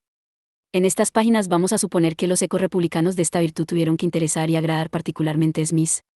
Para ello tenemos que asumir, de la mano de perspicaces estudiosos, que su obra admite una lectura en clave antiarringtoniana. Es decir, como propuesta, la de los sentimientos morales y la economía del sistema de libertad natural, que salía al paso de los que, desde la tradición del republicanismo clásico, defendían una ética de las virtudes de inspiración aristotélica y veían, tanto en la sociedad comercial como en el capitalismo agrario e industrial naciente, poderosas amenazas a la libertad, la autonomía y las virtudes cívicas del hombre político. El capitalista, el ciudadano, del sistema económico de libertad natural, será frugal, como lo era el ciudadano de la polis republicana, aunque por motivos bien diferentes, de muy distinta manera y sin necesidad alguna de leyes suntuarias, es decir, sin política 52. La frugalidad aparece como una virtud de la prudencia que garantiza la acumulación del capital. Los capitales, afirma Smith, crecen con la frugalidad y disminuyen con la prodigalidad y el desorden. Si no hay frugalidad, el beneficio se gastará en satisfacciones inmediatas que sí producen placer, no reproducen la riqueza y, además, tenderán indefectiblemente a incrementar la tasa de trabajo improductivo, un tipo de trabajo que Smith siempre pone del lado del consumo conspicuo, de la ostentación abusiva, de la clase ociosa. La teoría del trabajo productivo de Smith exige laboriosidad y frugalidad, dos virtudes que pertenecen, en la moral smithiana, a la constelación moral de la prudencia. La sociedad capitalista y el hombre burgués son laboriosos y frugales, y si la prudencia hace virtuoso al hombre laborioso, hará frugal al hombre que maneja el capital. Sin embargo, en la riqueza de las naciones, la frugalidad termina por imponerse a la laboriosidad, al menos termina por adquirir un protagonismo más destacado. Esto es así porque Smith, siguiendo un rastro que ya auspiciaban los fisiócratas, entiende que la frugalidad es la virtud que favorece la acumulación de capital para su inversión en trabajo productivo. La sobriedad o parsimonia y no la laboriosidad es la causa inmediata del aumento de capital. La laboriosidad, en efecto, provee la materia que la parsimonia acumula, pero por mucho que fuese capaz de adquirir aquella, nunca podría lograr engrandecer al capital, sin el concurso de esta última. La parsimonia, al aumentar el capital que se destina a dar ocupación a manos productivas, contribuye a aumentar el número de aquellas cuyo trabajo agrega algún valor a la materia que elaboran, contribuyendo así a aumentar el valor de cambio del producto anual de la tierra y del trabajo del país 53. La laboriosidad de Smith es la laboriosidad ilustrada presmitiana con importantes retoques. Sin embargo, la frugalidad adquiere perfiles bien distintos, pues desempeña un papel crucial en el proceso de capitalización y creación del trabajo productivo, así como en el aumento de la capacidad productiva del trabajo productivo existente 54. La frugalidad es una virtud derivada directamente del proceso de reificación de la riqueza que propicia la teoría del valor trabajo, mientras que la laboriosidad no parece verse afectada por el mismo. El hombre es laborioso por la presencia de estímulos que lo hacen ser tal y por la facilidad con que se sensibiliza ante estos. La laboriosidad puede sustentarse en la satisfacción inmediata de los deseos, en la utilidad fantástica o en el estado de deseo, puede ser excesiva o virtuosa por prudente, pero siempre entronca fácilmente con la imagen del hombre apasionado de la psicología ilustrada. Otra cosa ocurre con la frugalidad. Parecería hasta requerir un punto de Ascesis que no fuera la fácil y blanda renuncia propia de la moral de la felicidad y la virtud de la utilidad. Pero no es así.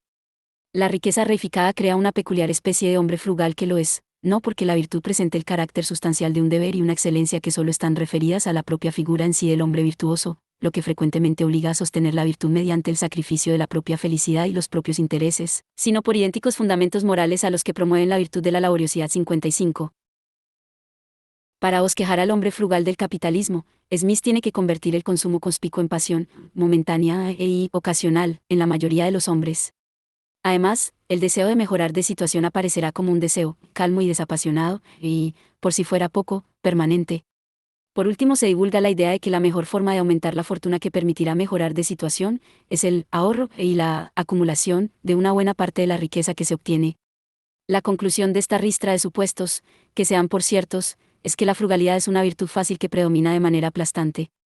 El hombre dentro del pecho se encargará, en cada caso, de nuestro comportamiento frugal mediante el permanente refrendo de la corrección de los comportamientos frugales y el afiamiento de nuestro derroche. Aunque la inclinación al gasto prevalece en la mayor parte de los hombres en algunas circunstancias y respecto a ciertos hombres en todas las ocasiones, cuando se toma en consideración la inmensa mayoría de ellos en el transcurso de la vida humana, y se observa la conducta media, vemos que el principio de la sobriedad no solo se revela de una manera intensa, sino que predomina en extremo. 56. Todo resulta, a la postre, sencillo y fácil, tanto la laboriosidad como la frugalidad. Uno es laborioso por los poderosos estímulos que modera la prudencia. Uno es frugal porque la prudencia hace que perviva, a largo plazo, el estímulo calmado y desapasionado del gasto. En ambos casos uno es feliz. Las consideraciones de la teoría de los sentimientos morales respecto a los efectos funestos de la utilidad fantástica sobre el trabajo pueden perfectamente extenderse a los que tendrá sobre el consumo y la emulación. La misma melancolía filosófica puede producir la laboriosidad desenfrenada del hombre de la verdad novelesca, que su dispendio, su consumismo conspicuo, su alienación en la mediación compulsiva de los signos externos. 57. Si podemos considerar la obra de Adam Smith como una de las cumbres en la construcción del hombre económico de la sociedad del capitalismo liberal, no estará de más subrayar sus denodados esfuerzos por presentar a este tipo económico como un ser moral. Nada hay aquí que se parezca al intento de independizar el análisis económico para reclamar para él algún tipo de autonomía epistemológica de rango superior. El hombre económico smithiano necesita ser un hombre moral y lo es no solo en su obra de filosofía moral, sino en la obra económica que lo lanzó a la fama. Desde esta perspectiva integrada, desde este peculiar humanismo, el trabajo puede perfectamente ser pensado como laboriosidad desatada y, por lo tanto, viciosa. Por su parte, la posesión de riqueza, precisamente aquella riqueza redimida fruto de la inversión de capital en la creación de trabajo productivo, también puede aparecer como riqueza inútil, corruptora y generadora de infelicidad para quien la disfruta y para el conjunto de sus conciudadanos. Si en el primer caso la prudencia es la única garantía de la buena laboriosidad, en el otro la frugalidad lo es de la buena riqueza, esto es, del único tipo de riqueza que alienta la felicidad privada y posibilita una economía con crecimiento autosostenido generadora de trabajo y de un régimen retributivo del trabajo estimulante. La ética del trabajo ilustrada es lo que le permitían ser los presupuestos económicos, psicológicos y de filosofía moral que predominaban en el siglo de las luces. Lo importante es que el lector de hoy sepa que efectivamente hubo una ética del trabajo ilustrada y que, además, con sus variaciones y matices, fue la predominante en los ambientes intelectuales avanzados de la Europa de la época. Ética de una filosofía moral de la utilidad y de la felicidad, de un hombre mundano que, buscando su interés privado esclarecido, cumple con el objetivo deseable de la realización de una sociedad en la que es posible la felicidad general de los copartícipes. Nada más lejos del espíritu filosófico de la época que considera que esta transposición de los niveles sea una transposición de alguna manera mágica o mecánica. O que es posible la felicidad de cada uno y de todos sin un código específico de virtudes morales que gobierne efectivamente los comportamientos y las actitudes personales, también en lo puramente económico. La apuesta ilustrada, su reto, su grandeza y su debilidad, es la de una economía específica con un alto contenido moral, una economía moral o, dicho de otra forma, con una notable capacidad para sustentar un catálogo de virtudes que le son propias y sin las cuales está condenada a su completa corrupción. 58. Es cierto que los ilustrados mantuvieron divergencias apreciables sobre la necesidad de incitar y alentar políticamente las virtudes comerciales y capitalistas, sobre la necesidad de la educación cívica para sostenerlas y promocionarlas, o sobre la comprensión de las mismas como inherentes a la propia sustancia económica de la sociedad comercial y capitalista y, por lo tanto, menos necesitadas de un programa intensivo de promoción.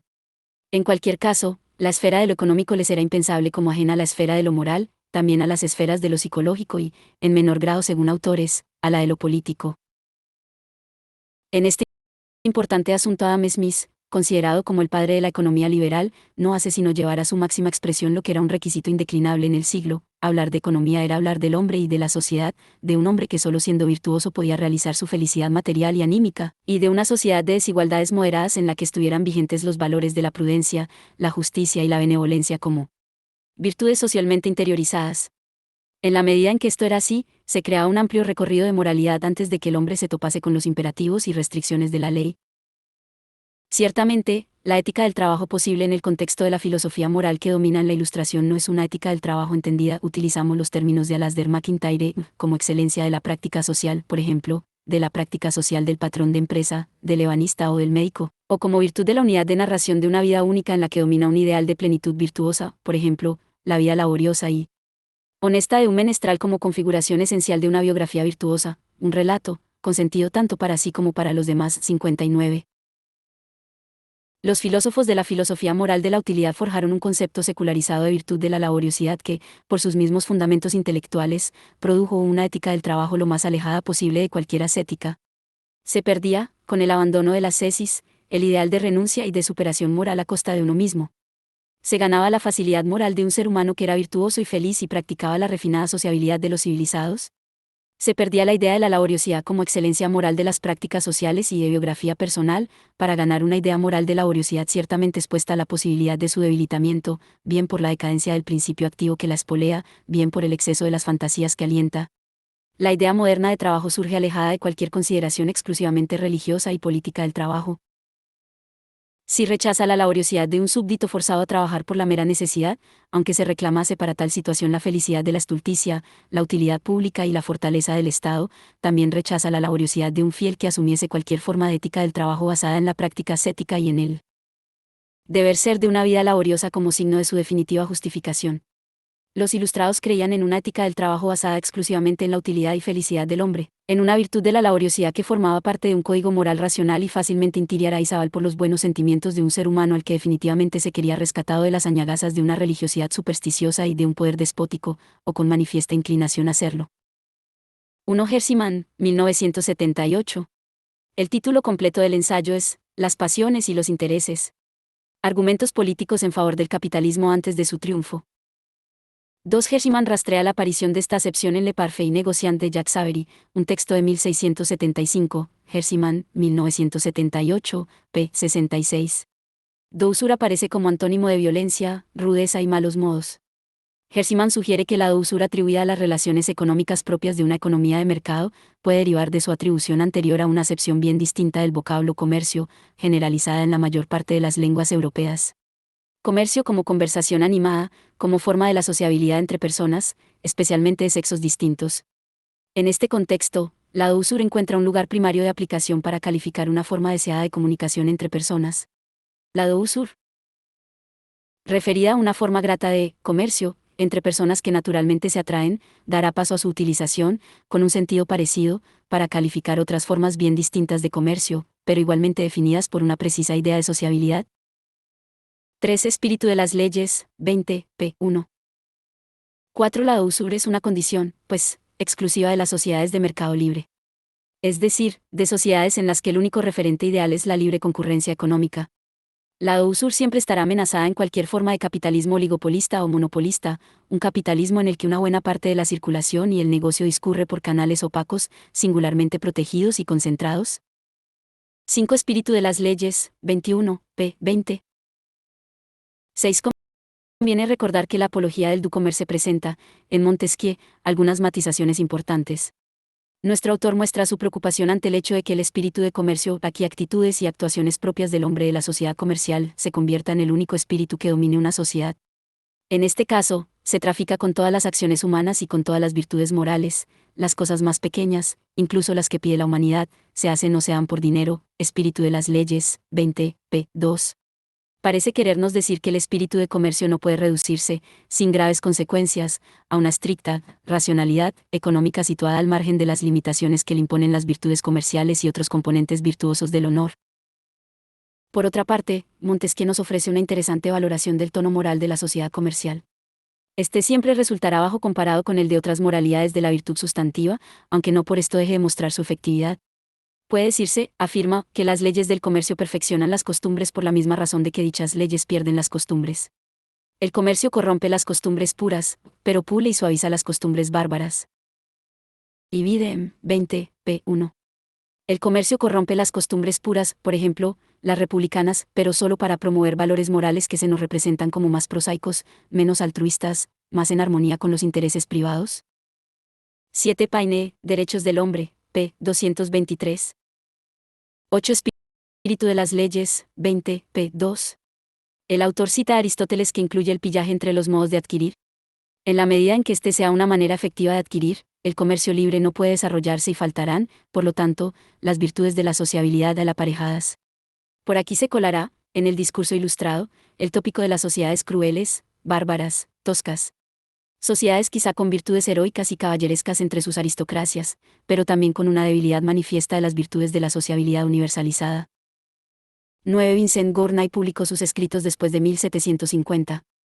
Entre sus obras principales destacan los remarques, comentarios a la obra Discourse of Trade de Josiah Child, que él mismo tradujo al francés, y sus Observations sur el examen des avantages et des desavantages de la prohibición des toiles peintes, obra con la que toma parte activa en la aguda polémica sobre la fabricación de indianas en Francia, telas de algodón pintadas o con dibujo impreso.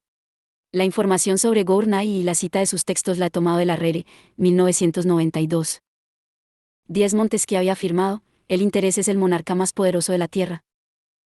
11 La mención de Mellon, en la Rere, 1992, pp 145 a 146.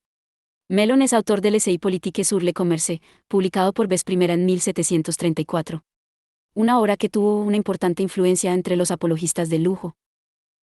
12. En Francia, los que han hecho las leyes han presumido, por decirlo así, que ningún negociante, que ningún fabricante tenía buena fe, y que la impostura era tan inseparable del comercio que el soberano debía vigilar continuamente para erradicarla. En Inglaterra y Holanda, siendo hombres del comercio los que hacen las leyes, están convencidos de que la buena fe está en la base del comercio y se debe presumir que todo negociante procede de buena fe. La Rere, 1992, p. 145. El razonamiento viene a decir, ellos legislaron según un recto conocimiento del espíritu comercial ya que legislaron desde el mismo. Nuestra legislación manifiesta, por el contrario, la suspicacia de un legislador que desconoce el verdadero espíritu de comercio. 13. Si alguno se aparta de ella, de la honestidad, dice Gournay, por muy frecuentemente que esto ocurra, es siempre un asunto entre personas particulares, cada uno teniendo interés en no dejarse engañar, tomará las precauciones suficientes para no ser engañado, sin que el soberano esté obligado a actuar de oficio y antes de que una de las partes se queje. La Rere, 1992, p. 146. 14 Si Haití, por la Rere, 1992, p. 146. 15 Valentín de Foronda publicó en 1788 unas cartas sobre los asuntos más exquisitos de la economía política. El texto citado está en la carta B, titulada Sobre los gremios de artesanos, T.I., pp 89 a 90. 16 Judith Clark nos ofrece, en Vicios Ordinarios, 1990, pp 341 a 353, páginas del todo recomendables sobre la misantropía en Montesquieu. 17 Estas condiciones son las siguientes: que la actividad comercial sea ejercida por los principales ciudadanos de la República, que el espíritu de comercio reine solo, es decir, que no se vea perturbado por ningún otro código efectivo de moralidad civil con el que pueda entrar en contradicción, y que todas las leyes lo favorezcan, esto es, que la legislación republicana vele por la preservación de las virtudes personales de la ética comercial, espíritu de las leyes, v. p. 6. 18 Espíritu de las leyes, v. p. 6. 19 Genavici reducirá las virtudes comerciales personales a la prudencia, la parsimonia, moderación en el gasto y la templanza. Capmany, por motivos que más adelante examinaremos, traduce el espíritu de comercio al espíritu de trabajo y adjudica a este una buena parte de las virtudes que Montesquieu adjudicó al primero: orden, regla, economía y moderación. Por su parte, el censor resalta, entre las virtudes comerciales, la laboriosidad y la morigeración. 20 El hombre de la sociedad comercial es un hombre virtuoso de manera casi espontánea, pues la virtud coincide con la utilidad que sostiene su felicidad. Este tipo de virtuosidad es la propia de un hombre simple, poco complicado psíquicamente por su limitada imaginación y fantasía, condición que lo preserva de las tormentas pasionales y el pesar en el cumplimiento de sus deberes. El hombre de la sociedad comercial es un hombre pequeño, por la moderada ostentación de su riqueza y de su felicidad. Es un hombre de pasiones medias. Sin embargo, la pequeñez de este hombre, en la esfera de lo privado, cambiará a grandeza en la de lo público. Aquí se agiganta su talla como benefactor del Estado y la sociedad, como gran contribuidor a la felicidad pública por su denodado esfuerzo negociante y, precisamente, por la pequeñez de su privacidad. Para esta caracterización, véase Maussy, 1994, pp 270-278. Hay que advertir al lector que la imagen del hombre burgués como hombre de la mediocridad útil y natural, no es la única con que vamos a toparnos en estas páginas. En su momento nos saldrá al paso el hombre de la utilidad fantástica de Adam Smith, un hombre grande en sus ambiciones, al que la laboriosidad puede hacer desgraciado y al que solo la prudencia hará dichoso, aun en tanto que hombre laborioso. 21 Espíritu de las leyes, v. p. 6. 22 Discurso económico político, p. 9. 23 Ibid. p. 6. 24 Genavici achaca a Mandeville que los vicios de los individuos sean necesarios para la prosperidad pública. Que pueda haber algún tipo de compatibilidad entre comportamientos personales totalmente alejados de la virtud y logros importantes y deseables en el plano de lo social y de lo político. Tengo por máxima incontestable que todos los vicios no solo perjudican a los individuos en persona, sino que dañan al cuerpo civil, afirma Genavici. Por otra parte, rechaza la posición de Rousseau según la cual la sociedad comercial es necesariamente una sociedad corrupta, tanto en lo que concierne a la moralidad privada como a la pública. 25 Lecciones de Economía, y, p. 224. Véase otro texto en el mismo sentido: la virtud de los ciudadanos es el mejor medio que pueden escogitar los soberanos para hacer florecer las artes, que son las virtudes mecánicas, para multiplicar la cantidad de acción, que es la que produce todos los bienes, para aumentar y perfeccionar la industria y para dar mayor valor a las rentas del Estado. Y que los vicios, a proporción de su intensidad y extensión, agotan, secan y esterilizan todos los manantiales de las riquezas del monarca y los vasallos, y Videm, y, p. 217. 26. De nuevo aquí la estrategia de Genavici nos es conocida por repetida en el siglo. Admiración por el ideal de frugalidad como señal de respeto a una admirada y diversa tradición que remite tanto al cristianismo como al republicanismo. La historia conjetural es el recurso discursivo para negar la posibilidad de la vigencia del ideal de frugalidad. El progreso, la civilidad, la superación de la rusticidad y la barbarie, ahogan el canto de la restauración de un mundo más puro y auténtico, sin pagar el recibo de la pauperización de la sociedad y de la renuncia a los logros espirituales que implementa el propio desarrollo de la sociedad comercial. Lecciones de Economía. Y, p. 136. Sin embargo, cuando nuestro autor critica a Rousseau, presenta el rechazo por este de todo lujo como un combate contra toda civilidad y cultura y como la condena de las naciones a una situación de barbarie y rusticidad. 27. Sí, las riquezas del cuerpo político son las necesarias para la vida y para las comodidades verdaderas, son utilísimas. Pero si son más que las que deben, no ocasionan sino cuidados molestos y enfadosos. Así que el término racional de las riquezas y todos los bienes perecederos y mundanos ha de ser justamente la verdadera felicidad y las verdaderas y reales comodidades, no las fantásticas e imaginarias. No me persuado con todo que sea muy fácil el definir estas verdaderas necesidades de modo que puedan distinguirse las falsas o imaginarias. Desde el principio de las sociedades han sido más o menos según las necesidades naturales y civiles, las cuales son diversas a proporción de los lugares, de los tiempos, de las clases de personas, de la constitución del gobierno, etc. Las necesidades del hombre físico en todas partes son pocas, pero las del hombre civil muchas. No obstante, creo que en cualquier estado puede hallarse una regla prudente para medir los deseos y las adquisiciones. Esta regla, en mi dictamen, es procurar una cantidad de bienes suficientes para las necesidades reales del Estado social, de modo que pueda vivirse en él sin miseria y sin vergüenza y preparar, al mismo tiempo, un camino fácil y honesto a los sucesores para poder aumentar grados si se hallan dotados de virtud y juicio. Lecciones de Economía, 3, pp 284-285. 28 de León M., pp 169-172.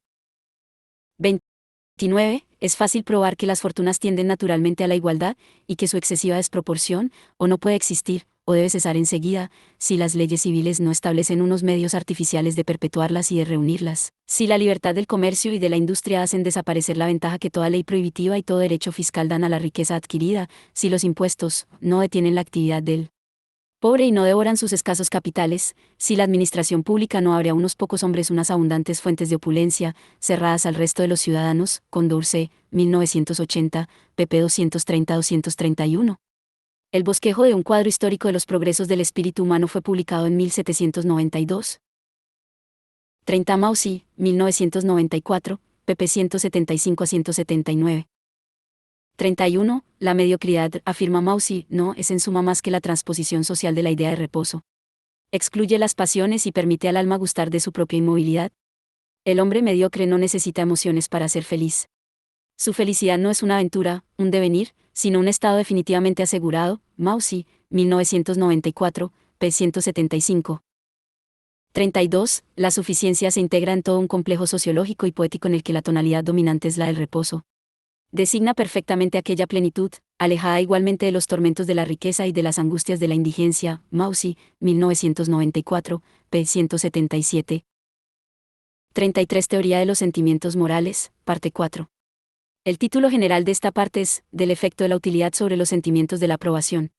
Su primer apartado se titula De la belleza que la apariencia de utilidad confiere a todas las producciones artificiosas, y la amplia influencia de esta especie de belleza, pp. 325 a 336. 34. Teoría de los sentimientos morales, p. 326. La cursiva es mía. 35. El ajuste preciso de los medios para alcanzar cualquier comodidad o disfrute es frecuentemente más apreciado que esa misma comodidad o placer cuya consecución parecía agotar todo su mérito. Teoría de los sentimientos morales, p. 326. 36. De la imagen fantástica, en el sentido más literal del término, del palacio del magnate, ejemplo propuesto por Smith, nos subyuga la satisfacción imaginaria de ser sus dueños y tener a nuestra disposición una amplia y concertada gama de comodidades, todas ellas fruto del arte y del ingenio. Nos subyuga no la utilidad del palacio como casa y techo, de sus tierras como prados y cultivos, sino la utilidad fantástica del disfrute diario de sus múltiples posibilidades que se conciertan en un todo bien dispuesto para sugerirnos una vida interesante, cómoda, codiciada, despreocupada, variada, regalada, etc. 37. Teoría de los sentimientos morales, p. 328. La cursiva es mía. 38. Yarard, 1985. Para estas cuestiones, véanse sobre todo pp. 9 a 52 y 79 a 89. 39. Teoría de los sentimientos morales, p. 328. 40. Ibid. p. 331. 41. Teoría de los sentimientos morales, p. 332. 42. Algo de esto era barruntado, solo barruntado, por otros ilustrados anteriores a Smith. Montesquieu dice en las cartas persas, este afán por competir, esta pasión de enriquecerse de clase en clase, cunde desde el menestral hasta el magnate. Nadie quiere ser más pobre que aquel que vive en un grado inmediatamente inferior al suyo. En París vemos uno que tiene con qué vivir hasta el día del juicio final, trabajar sin cesar, y acortar su vida por ganar según él dice con qué vivir. El mismo espíritu anima a toda la nación, solo industria y trabajo se ven ella, CVI, pp. 145 a 146. 43. La prudencia es la virtud matriz que rige la preocupación de los individuos por su propia felicidad, así como las virtudes matrices de la justicia y la benevolencia rigen la preocupación por los otros. Si los afectos egoístas nos recomiendan la prudencia para ser felices, los afectos benevolentes nos recomiendan justicia y benevolencia. La filosofía moral de Smith no es una ética exclusivamente, o ante todo, del interés egoísta. Fundamenta, también, las actitudes justas y altruistas y establece las condiciones para su promoción individual y social. Es una ética en la que la virtud es concebida desde el principio de la utilidad, como en el caso de Hume, y en la que la condición natural de un hombre caracterizado por la simpatía, es decir, intrínsecamente sociable y capaz de compartir los sentimientos de los demás, permite establecer una explicación para la práctica efectiva de las virtudes morales y la propia reproducción y fortalecimiento de los comportamientos éticos. Es la idea smithiana del espectador imparcial, del sensor interior que juzga la bondad de nuestros comportamientos como quien los contrasta continuamente con los valores interiorizados de una moral de la utilidad. 44. Teoría de los sentimientos morales, pp. 382 a 383. 45. Para obtener el reconocimiento de su profesión está dispuesto a recurrir fundamentalmente a la solidez de sus conocimientos y capacidades. Teoría de los sentimientos morales, p. 383. 46. Teoría de los sentimientos morales, pp. 385 a 386. 47. La riqueza de las naciones, p. 80. 48. Si los patronos diesen oídos a los dictados de la razón y de la humanidad, tratarían de moderar más que de animar la diligencia de muchos de sus obreros. Nos parece ser una cosa evidente en toda especie de labor que el hombre que trabaja con la debida moderación, a fin de hacerlo con constancia, no solo conserva más tiempo su salud, sino que, en el curso del año, hace más labor que el que con exceso se dedica a ella. La riqueza de las naciones, p. 80. 49. La riqueza de las naciones, pp. 305 a 306. 50. La capitalización solo puede ser privada en Adam Smith, pues está enteramente concebida como efecto de la utilidad y el interés privados de individuos que buscan unas mejores condiciones de vida mediante el incremento de sus fortunas. Esto solo es posible en un sistema económico de libertad natural que garantiza la libre iniciativa y la libre concurrencia de estos individuos definidos por sus deseos, sus pasiones y sus intereses. Del lado del Estado siempre está en Smith el trabajo improductivo, con mayores o menores tasas del mismo y, por lo tanto, la detracción de renta y beneficio en favor de este y la seria amenaza, si no hay límites precisos, de que el Estado sea un agente poderoso de la ociosidad y pobreza del país y sus habitantes. 51 Paakak, 1975, p. 458. 52 Adam Smith como pensador decididamente opuesto al humanismo cívico y al neorepublicanismo del siglo XVIII, en Paakak, 1992, pp 133 a 138 y Harpam, 1984, pp 764 a 774. 53 La riqueza de las naciones, p. 306. 54 Smith dice que la riqueza de la nación crece si lo hace el número de trabajadores productivos y también si aumenta la capacidad productiva de los trabajadores. Esta última está en función de los progresos tecnológicos que se concretan en la invención y mejora de las máquinas, de la generalización de las mismas y, de manera particular, de una más acusada división del trabajo. En todos los casos es necesaria una mayor inversión de capital, la riqueza de las naciones, pp 310 a 311. 55 La idea de virtud en la tradición aristotélica supone que el propio ejercicio de las virtudes es el componente sustancial de la vida buena del hombre. Cabe, pues, en esta idea de virtud una vida buena del hombre en la que ser laborioso y frugal sea en sí mismo parte de la excelencia de la condición humana. En esta tradición, la laboriosidad y la frugalidad se conciben al margen de los bienes externos que tales virtudes pueden reportarnos, por ejemplo, el incremento de la fortuna inducido por el desvelo del laborioso y por la acumulación de capital del parsimonioso. Son verdaderas virtudes y no utilidades virtuosas. Para la naturaleza sustantiva de la virtud, véase McIntyre, 1987, pp 226 a 277. 56 La riqueza de las naciones, p. 309. 57 Teniendo en cuenta estos argumentos, podemos suponer la actitud de Smith frente al consumo de lujo. Del mismo modo que los fisiócratas, Smith no podía ser un apologista del lujo sin condiciones. Se lo impedía su idea muy perfilada del capital y de las condiciones de su acumulación. Lo cierto es que el tema del lujo no adquiere relevancia alguna, por sí mismo, en la riqueza de las naciones. Lo que no significa que el consumo de comodidades no desempeñe un papel inexcusable tanto en su obra moral, como en su obra económica. A partir de los fisiócratas y, especialmente, de Adam Smith, el tema del lujo desaparecerá de los textos de la mayoría de los economistas clásicos. Sin embargo, todavía en Smith el problema del consumo mantiene plena vigencia, quizá en parte por ser un requisito imprescindible de su filosofía moral y por el carácter integral de su obra, esto es, por entender que no puede haber economía sin filosofía moral. Además, su idea del hombre laborioso y naturalmente morigerado le permitía compatibilizar, sin demasiados problemas, el consumo prudente de lujos con la acumulación e inversión de capitales. 58 La expresión, economía moral, se utiliza aquí intencionadamente. Echamos mano de un término que se ha propuesto para definir las formas económicas precapitalistas como radicalmente opuestas a las de la economía libre de mercado. Mientras la economía moral es una economía subordinada a lo social y lo político, la economía capitalista es una economía en la que lo económico alcanza su autonomía respecto a otras esferas de lo humano. Nuestra intención pretende solo recordar que, en el contexto en que nos movemos, a una economía moral se opone otra economía moral y no una especie de esfera muy productiva. ¿Pero horra de moralidad? Se trata de subrayar hasta qué punto los teóricos y tratadistas de la economía de la sociedad comercial y del capitalismo liberal, en su primera formulación teórica, no podían concebirlo sino como formas económicas penetradas de valores morales específicos. El hombre apasionado, maximizador de intereses privados o era, además, un hombre moderadamente laborioso, frugal, honesto, fiable, reglado, honorable, pacífico y sociable o sería un homúnculo deforme y despreciable, cuyo lugar natural sería el frasco de formol del gabinete de las monstruosidades y nunca las páginas de un tratado de economía política y, menos todavía, de filosofía moral y política. P. Thompson, 1974, contribuyó, como nadie, a popularizar, entre los historiadores, la idea de economía moral como economía precapitalista y anticapitalista. El problema de su formulación, tan contundente, es que distorsiona una lectura más matizada de las propuestas de la economía política del siglo XVIII y su carga moral. Para una perspectiva mucho más amplia de la idea de economía moral y su repercusión, puede consultarse Us, 1994. 59 McIntyre, 1987, caps. 14 y 15.